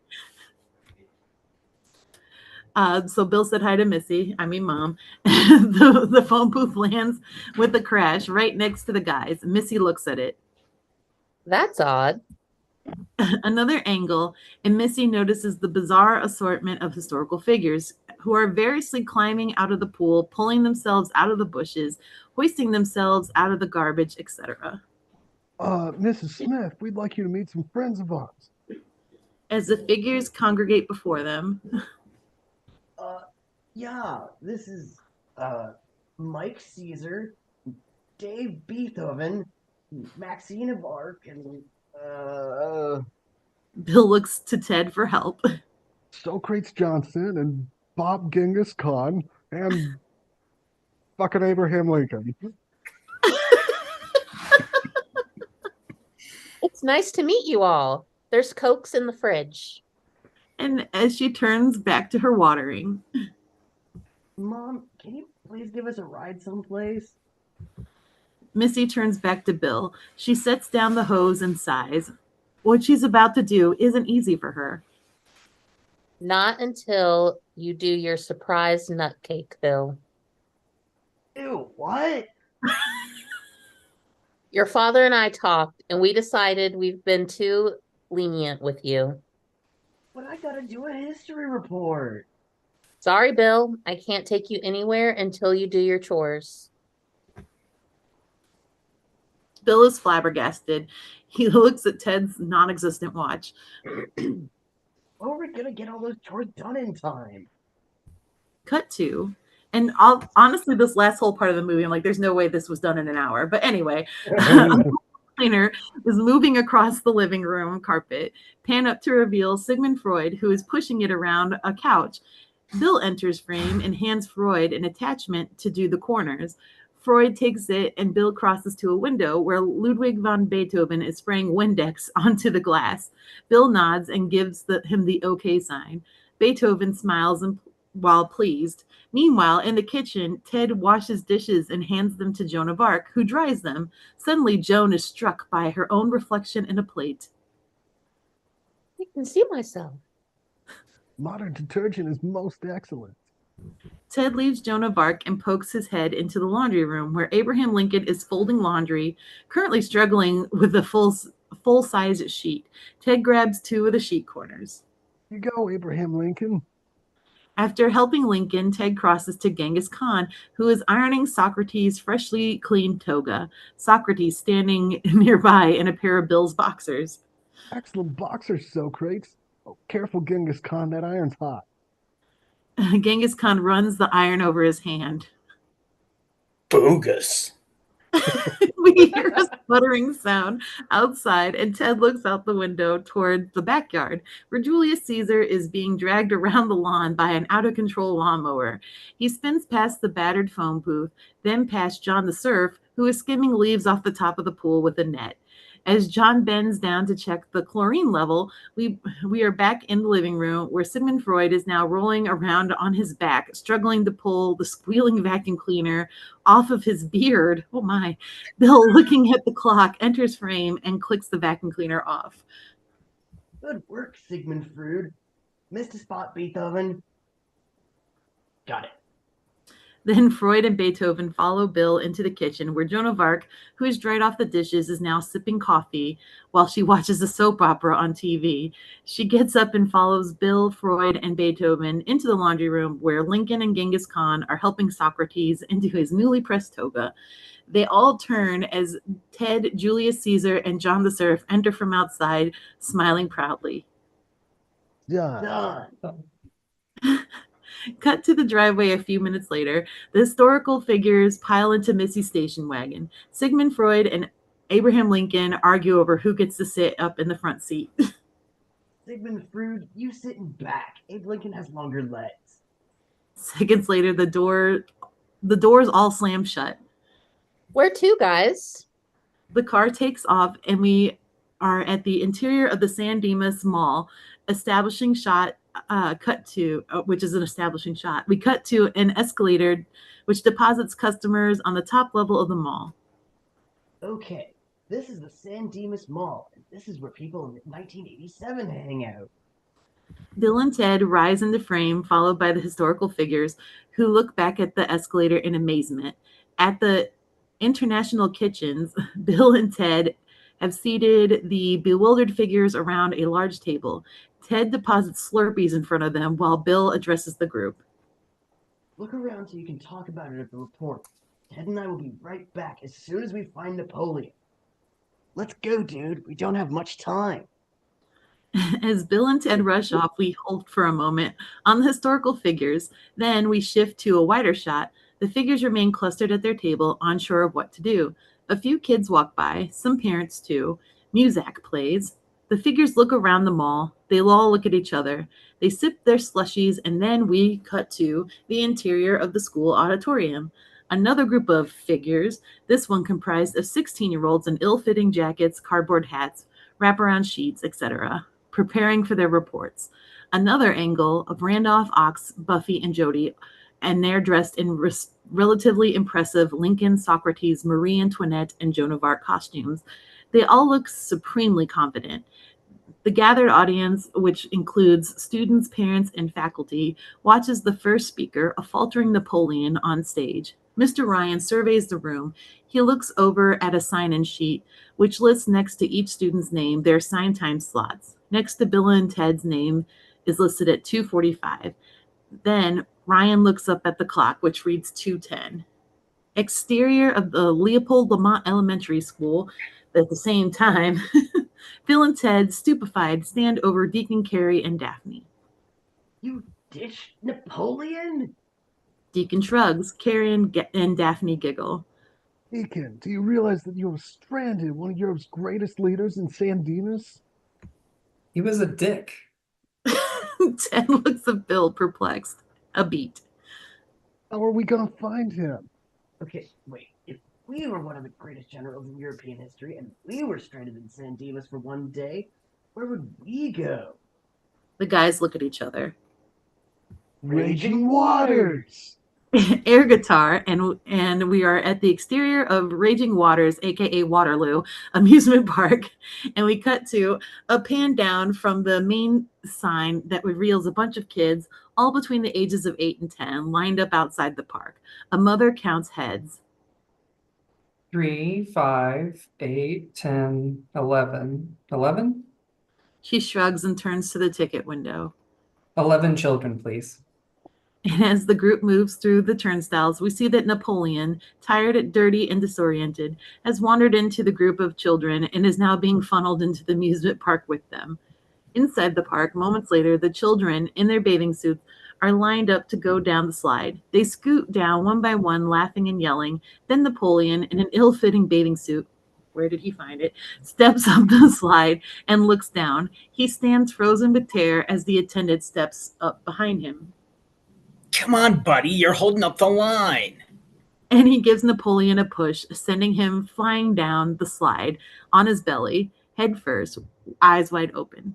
At the bottom of the slide, Napoleon lands with a splash and disappears under the water. We hold a beat until he resurfaces, an amazed and excited grin on his face. He shakes his head and looks around. He likes this. Bon, très très bon. As he jumps out of the pool, running after other kids. Attendez, attendez. A quick series of shots we cut to in which Napoleon rides all the slides. He goes down on his back, on his butt, on his stomach. He even races some of the other kids down. We finish with a flurry of shots of Napoleon landing in the pools at the bottom of the slides. Splash, splash, splash. And as he pops out of the water for the third time, 4 hands reach into the frame and pull him out. Pull back to reveal Bill and Ted, who dry off the reluctant Napoleon and lead him towards Missy and the awaiting station wagon. Come on, Napoleon. Everybody's waiting for us at the mall. Interior of the mall. At the International Kitchens, the figures table is empty. Uh-oh. Cut to, we hold for a beat on the empty cups and crumbled napkins. Then we hear the opening notes of Beethoven's Fifth Symphony, and we cut to a close shot of Beethoven's hands, which come down on the keyboard of an ultra-modern synthesizer. A wider shot reveals that we are in a music store. A cheesy salesman approaches Beethoven. You a surprise nutcake? Here, try this. The salesman reaches over the keyboard and pushes the button labeled rock and roll. The tempo changes and Beethoven's eyes widen. And as he continues to play over the following, we cut to the front of a movie theater where Billy the Kid and John the Surf are hitting on 2 14-year-old girls. John the Surf is now wearing an I Heart San Dimas t-shirt. I'm Billy the Kid, and this is John. I'm an outlaw. And I own land. The girls giggle, especially when Sigmund Freud, eating a hot dog on a stick, joins them.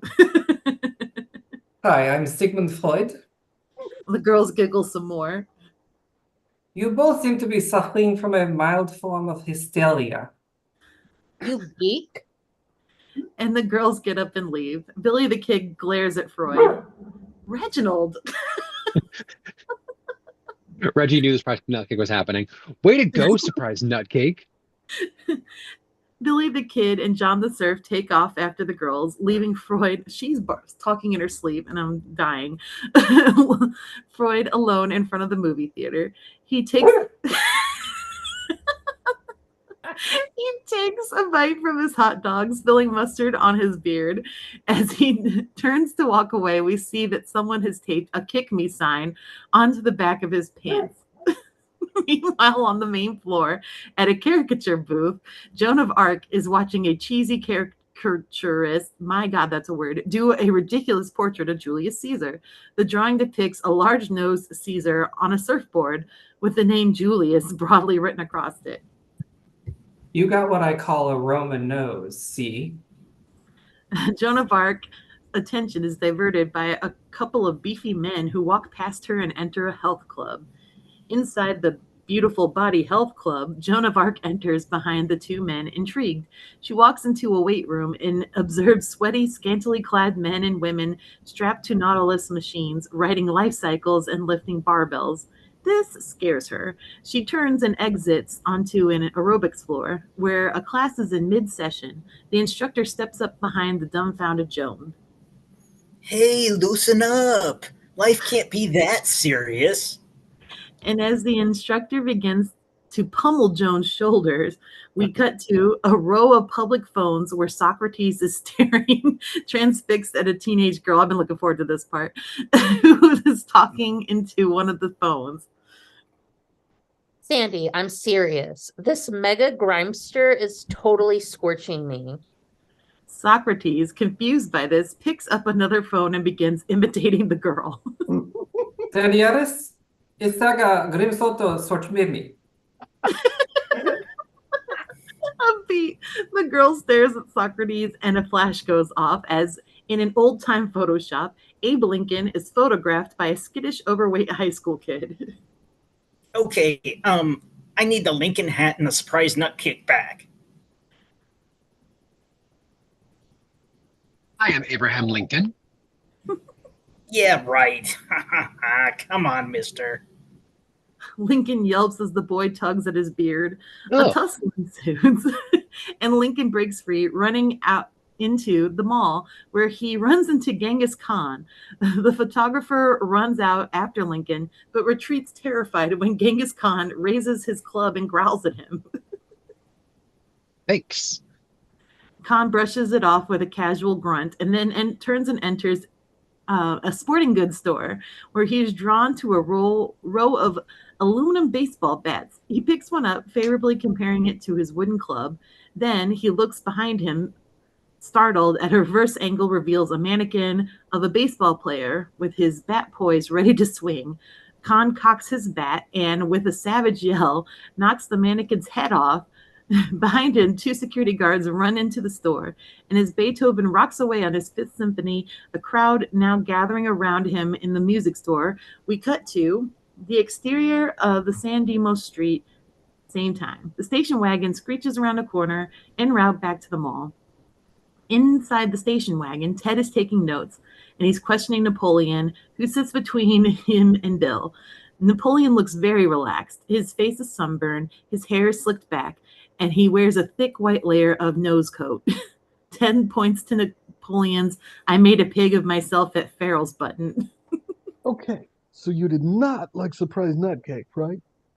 Napoleon shakes his head. Ted pantomimes bowling. And you didn't like bowling either, Napoleon shakes his head even more vigorously. but you did like raging waters. Napoleon nods, smiles broadly. Ted notes this and turns the bill. What time is it, dude? 221. Exterior San Dimas Street. The station wagon shoots past the police station. Inside the police station, Captain Williams picks up a ringing telephone. This is Captain Williams. What? Inside the mall, Beethoven is now playing the loud synthesizer like a man possessed. He cranks the volume up even louder, and we cut to the aerobics room where Joan of Arc is doing the fiercest aerobics routine imaginable and has replaced the aerobics instructor and is now leading the class. In an ear-piercing kiosk, Lincoln and Freud crouch behind the counter, hiding from two teenage security guards. Freud looks over at Lincoln. You're a very great man. Thank you. Beat as Freud looks at Lincoln expectantly. I don't know who you are, but I expect that you are too. Thank you. Freud turns and sees Lincoln and sees the kick me sign on his rear. Lincoln sees that on Freud. Lincoln shrugs and then kicks him. Freud is about to protest when Lincoln spots a security guard approaching, and the two men dash across the mall, where they attempt to escape the security guard by running up an escalator, thus causing a massive pileup. Meanwhile, directly behind them in Big Five Sporting Goods, Genghis Khan wards off more security guards with bowling balls, boxing gloves, and tennis rackets. Finally, he jumps onto a trampoline and bounds onto out onto the mall floor just as Billy the Kid and John the Surf rush by. Yeah. Yeehaw! Yeehaw! Well done. The three figures look at each other and do a ferocious air guitar and then run out of frame just as behind them the glass elevator opens, revealing Socrates, who studies the chaotic situation briefly, pushes the up button, and rises out of frame. In the music store, Beethoven pounds fiercely on the keyboard, every button and knob now cranked to the max. A security guard tries to pull him off of the synthesizer, and as the music thunders towards its climax, Lincoln and Freud are grabbed on the escalator, and Julius Caesar is apprehended in a McDonald's land, and Joan of Arc is cornered in a racquetball court.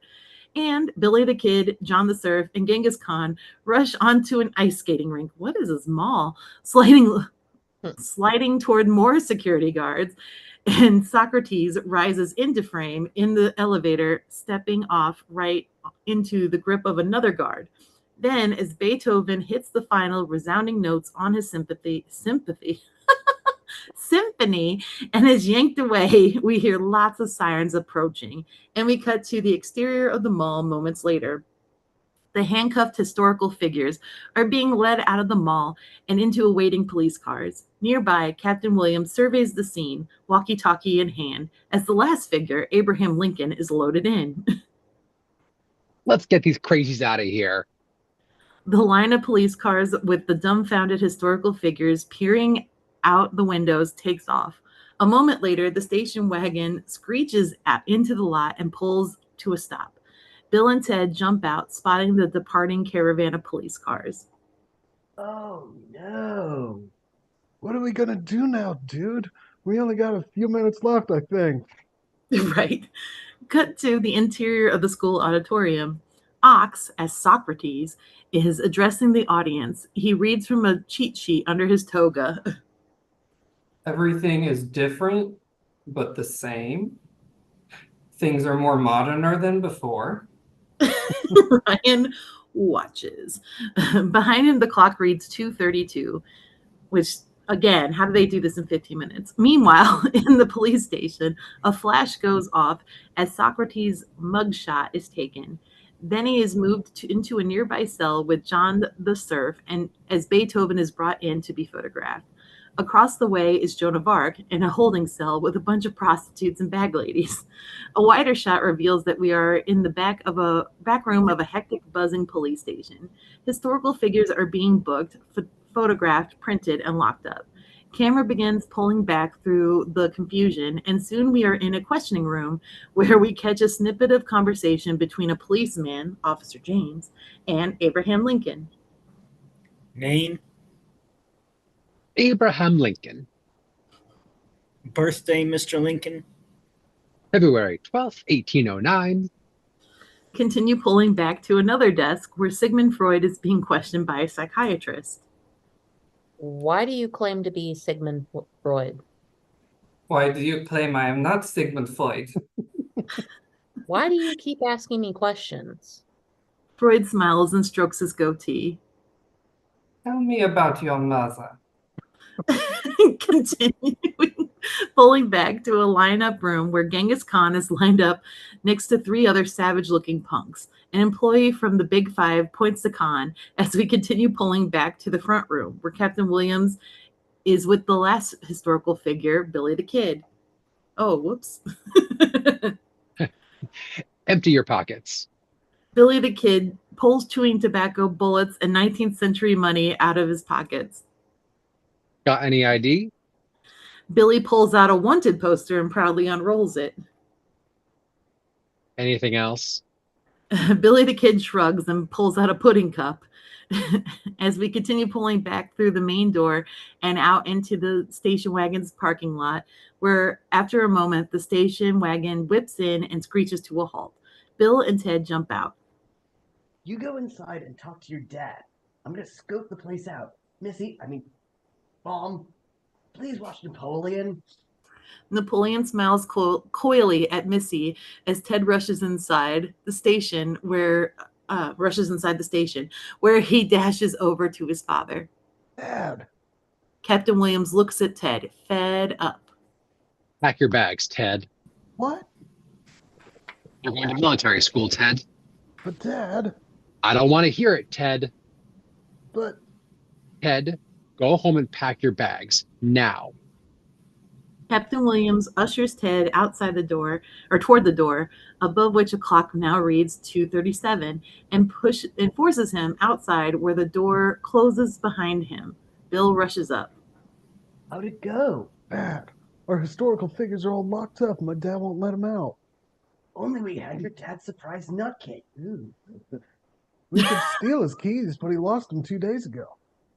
Only we could go back in time to when he had them and steal them then. A beat. Well, why can't we?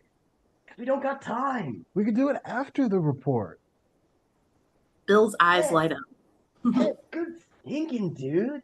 After we do the report, we'll time travel back to 2 days ago, steal your dad's keys, and leave them here. Where? Don't know. How about by that tree? The guys run to the nearby tree as Bill continues. That way, when we get here now, they'll be waiting for us.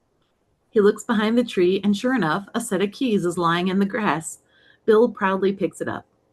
See? Whoa, yeah. So after the report, we can't forget to do it. Otherwise, this won't happen. But it did happen. It was me who stole my dad's keys. Exactly, Ted. Come on. Come on, dude. Got some historical figures to rescue.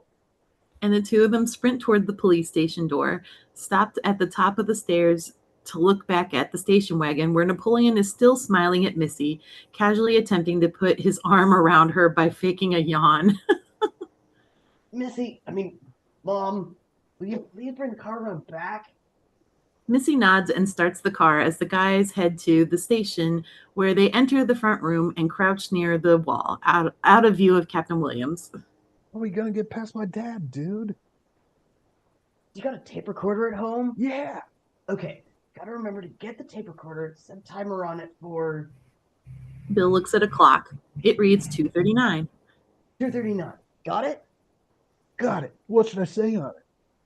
We begin to hear Ted's voice emanating from an adjacent room. Dad. Hey, Dad. I'm over here. Bill and Ted look at each other, grin, do silent air guitar as Captain Williams leaves his desk and moves towards his son's voice. Ted? Bill and Ted quietly crawl past, sneaking into the next room where they stop in front of Officer James, who looks up from his desk, recognizing Ted. Oh, hello, Ted. I'm sorry, but I can't let you back here. That's okay, Officer James. Oh, hey, how come there's a picture of Motley Crue in with your family portrait? Officer James looks at the photo on his desk, where sure enough, between the family photos and the glass frame is a photograph of the 4 snarling, devilish members of Motley Crue. Well, how did... And as Officer James tries to pry the unwanted photo out of the picture frame, Bill and Ted sneak past his desk. Got that? Of course I got that. It was my idea. Well, watch it, dude. Bill points to an officer, Officer Ched. What kind of a name is that?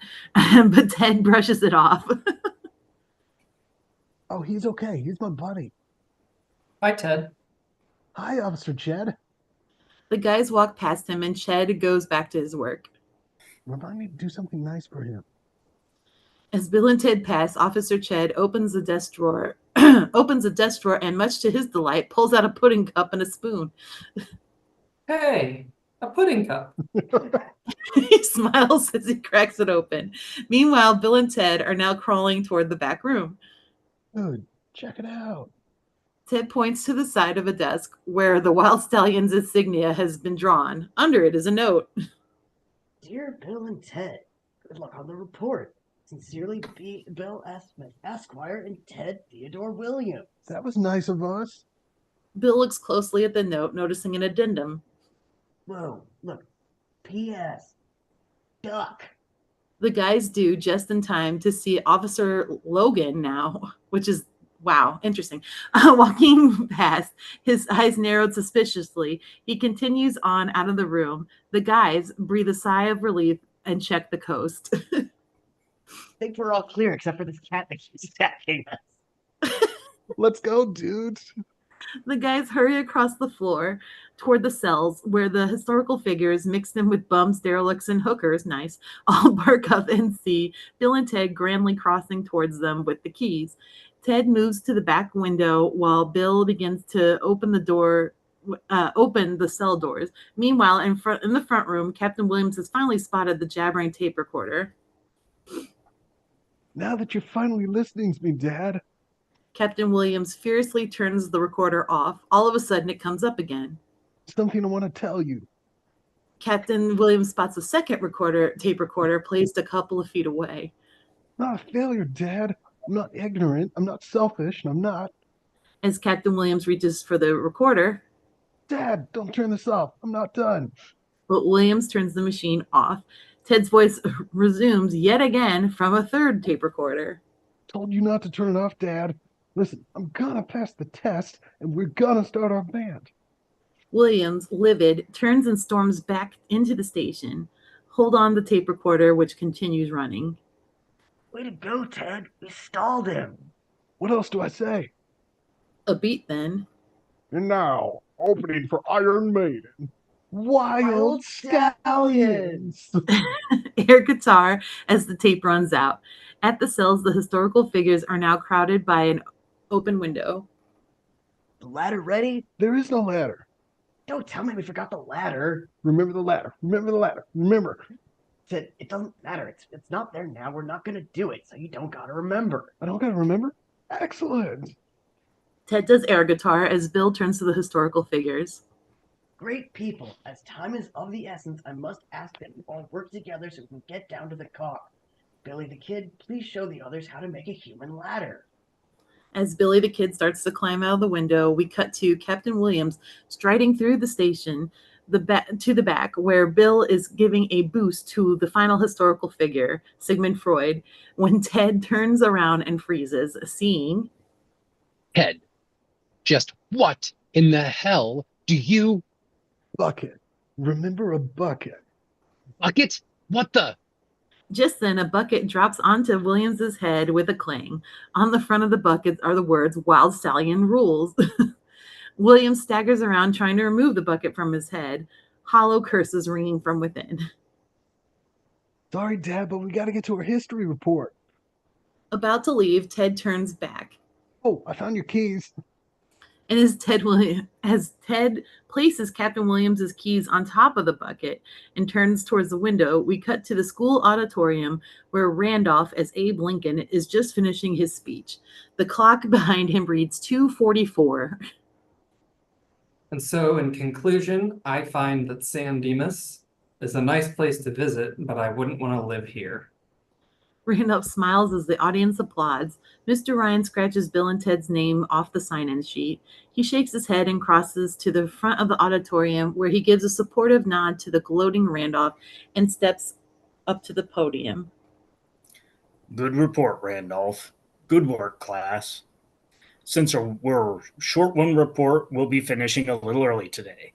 I hope this was as valuable and as informative for all of you as it was for us. Behind Ryan, the clock nears 2:45. Then Ryan gathers his papers and steps down from the podium, and in the auditorium, the audience and students stand and are beginning to mill about when there is a sound of a huge crash outside.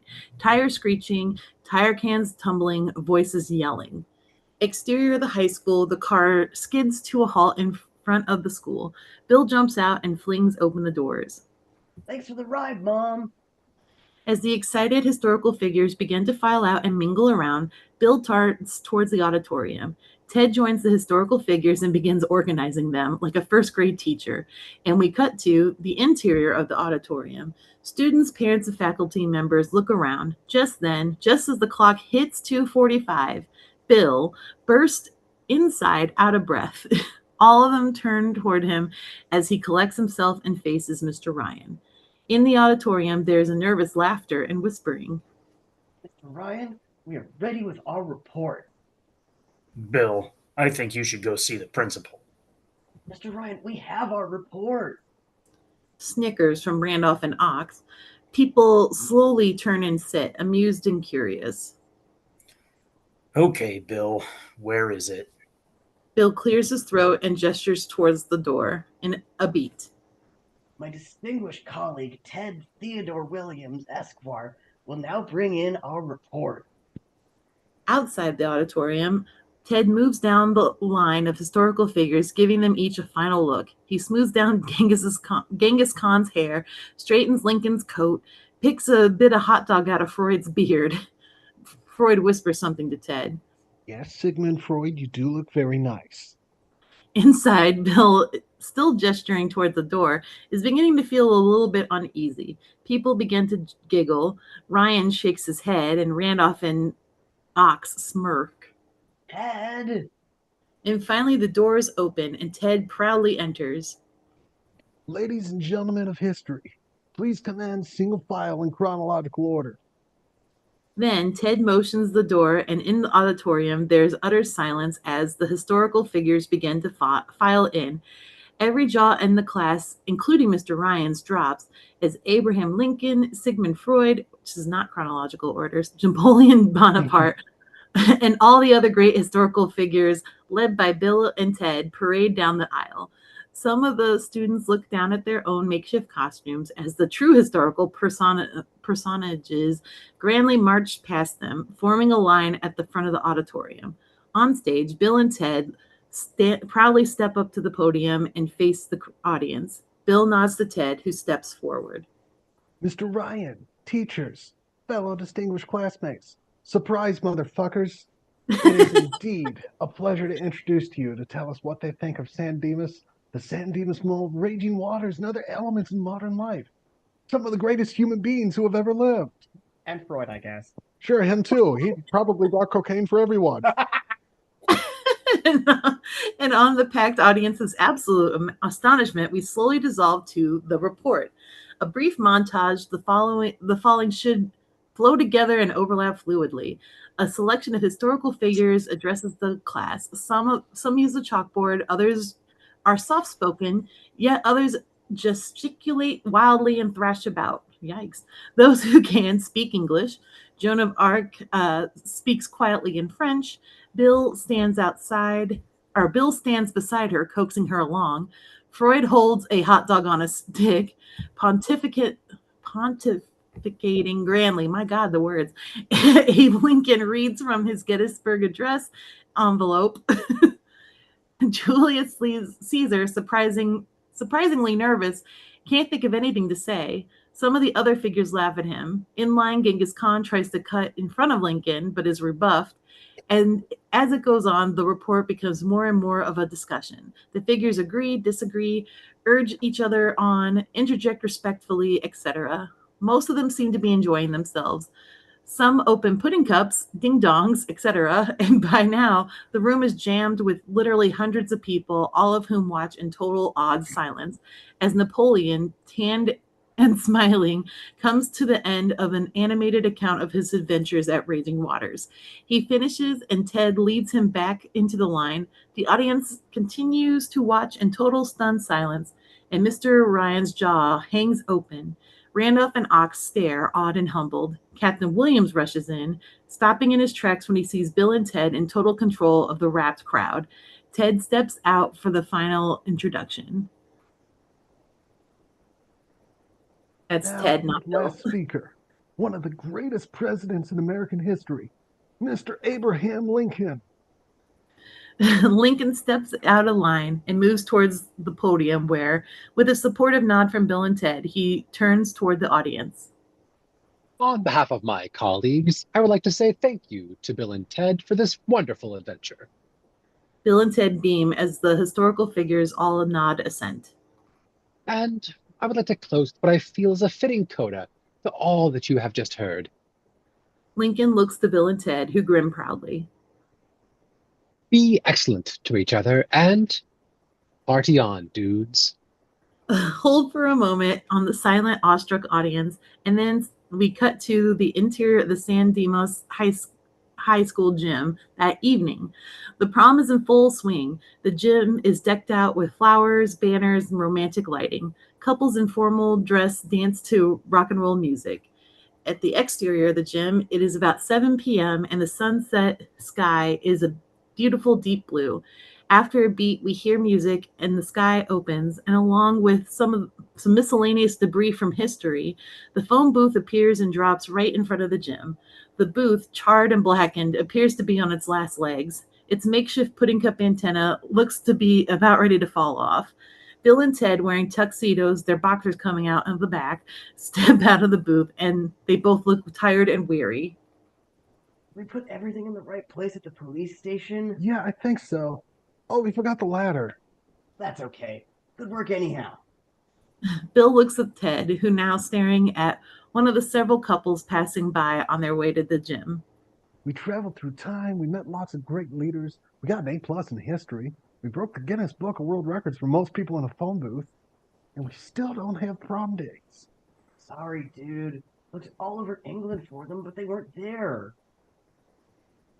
But Ted's still down. Bill attempts to cheer him up. There, good horsey. We should get going with the band now. Yeah, I guess. Maybe we should start trying to get t-shirts. Ted, before we get t-shirts, we should probably try and line up Eddie Van Halen. The guys are about to argue when they stop and look at each other. Bill, I think it's time we started learning how to play. Maybe so, Ted. A moment passes. Then Come on, dude. Let's go inside. the guys move away from the phone booth and are headed inside when the phone booth disappears. The guys stop and look at each other. Dude, where'd it go? Bill shakes his head. Then we hear music, and the guy's eyes widen as, in a blur of light, the phone booth reappears directly in front of them. After a beat, the doors to the booth open and Rufus emerges. Greetings, gentlemen. Bill and Ted are blown away. Rufus! Can't believe you're here, dude. Yeah, and guess what? We passed. Excellent work, amigos. Bill and Ted beam proudly. So, are you here to go to the prom with us, Rufus? I'm afraid I can't, gentlemen. Rufus opens the door to the phone booth. However, I know a couple of pretty ladies who might. Bill and Ted gape as the princesses step out of the booth, looking timelessly beautiful. You remember Joanna and Elizabeth, don't you? Hello, Ted. Hello, Bill. The guys are elated. Rufus! The Bay! Excellent! Air guitar as Rufus escorts each girl to her respective prom date. Then, Rufus, you gotta come in for a while. It'll be most resplendent. Can't, gentlemen. It's time for me to go home. Home? San Dimas, 700 years from now. Bill and Ted are astounded. You guys were there, remember? Desert place. Domes. Totally excellent music. They totally worshipped us there, Rufus. Gentlemen, they totally worship you everywhere. What? You know that music you were talking about? Yeah, it's most triumphant. Rufus pulls a cassette of all things tape out of his pocket and shows it to Bill and Ted. So, who is it? It's Wild Stallions. What? Close up on the case, showing the Wild Stallions insignia. Bill and Ted on rearing horses, holding phallic guitars, with Joanna and Elizabeth at their sides, holding lutes. The tape is entitled Bill and Ted's Excellent Adventure. Bill and Ted look at each other, excited and amazed. You guys are going to be the greatest musical force in the history of this planet. Us? In time, Wild Stallion music is going to bring humanity together and put an end to war, poverty, and famine forever. Bill and Ted stare at Rufus. That's why I was sent to make sure you passed the report. If you'd been separated, it might have been disastrous for life as we know it. A long beat, then Excellent! air guitar, and then Gentlemen, it's time for me to depart. the guys look at Rufus. A beat. Well, so long, Rufus. Thanks for everything. Yeah, thanks, Rufus. Bill and Ted move to hug Rufus, look at each other, and then hug him anyway. We'll never forget you, Rufus. Yeah, never. Another angle, and Rufus enters the phone booth, closes the door, and dials. Then he smiles, winks, and in a glorious burst of light, color, and music, Rufus is gone. We hold on the two happy, waving couples. Then Bill and Ted escort the princesses towards the door. Exterior the gym, while the girls head inside, Bill and Ted stop in the doorway, look at each other, and smile. Bill, my friend, Yes, Ted, my friend. this has been a most excellent adventure.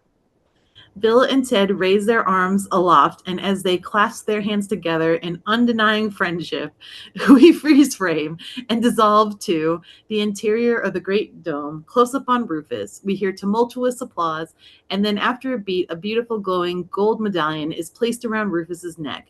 Wild Stallion's music pounds as Rufus nods and smiles, and we pan past the phone booth and up to the two portraits. It's clear now that these are Bill and Ted wearing their Wild Stallions t-shirts.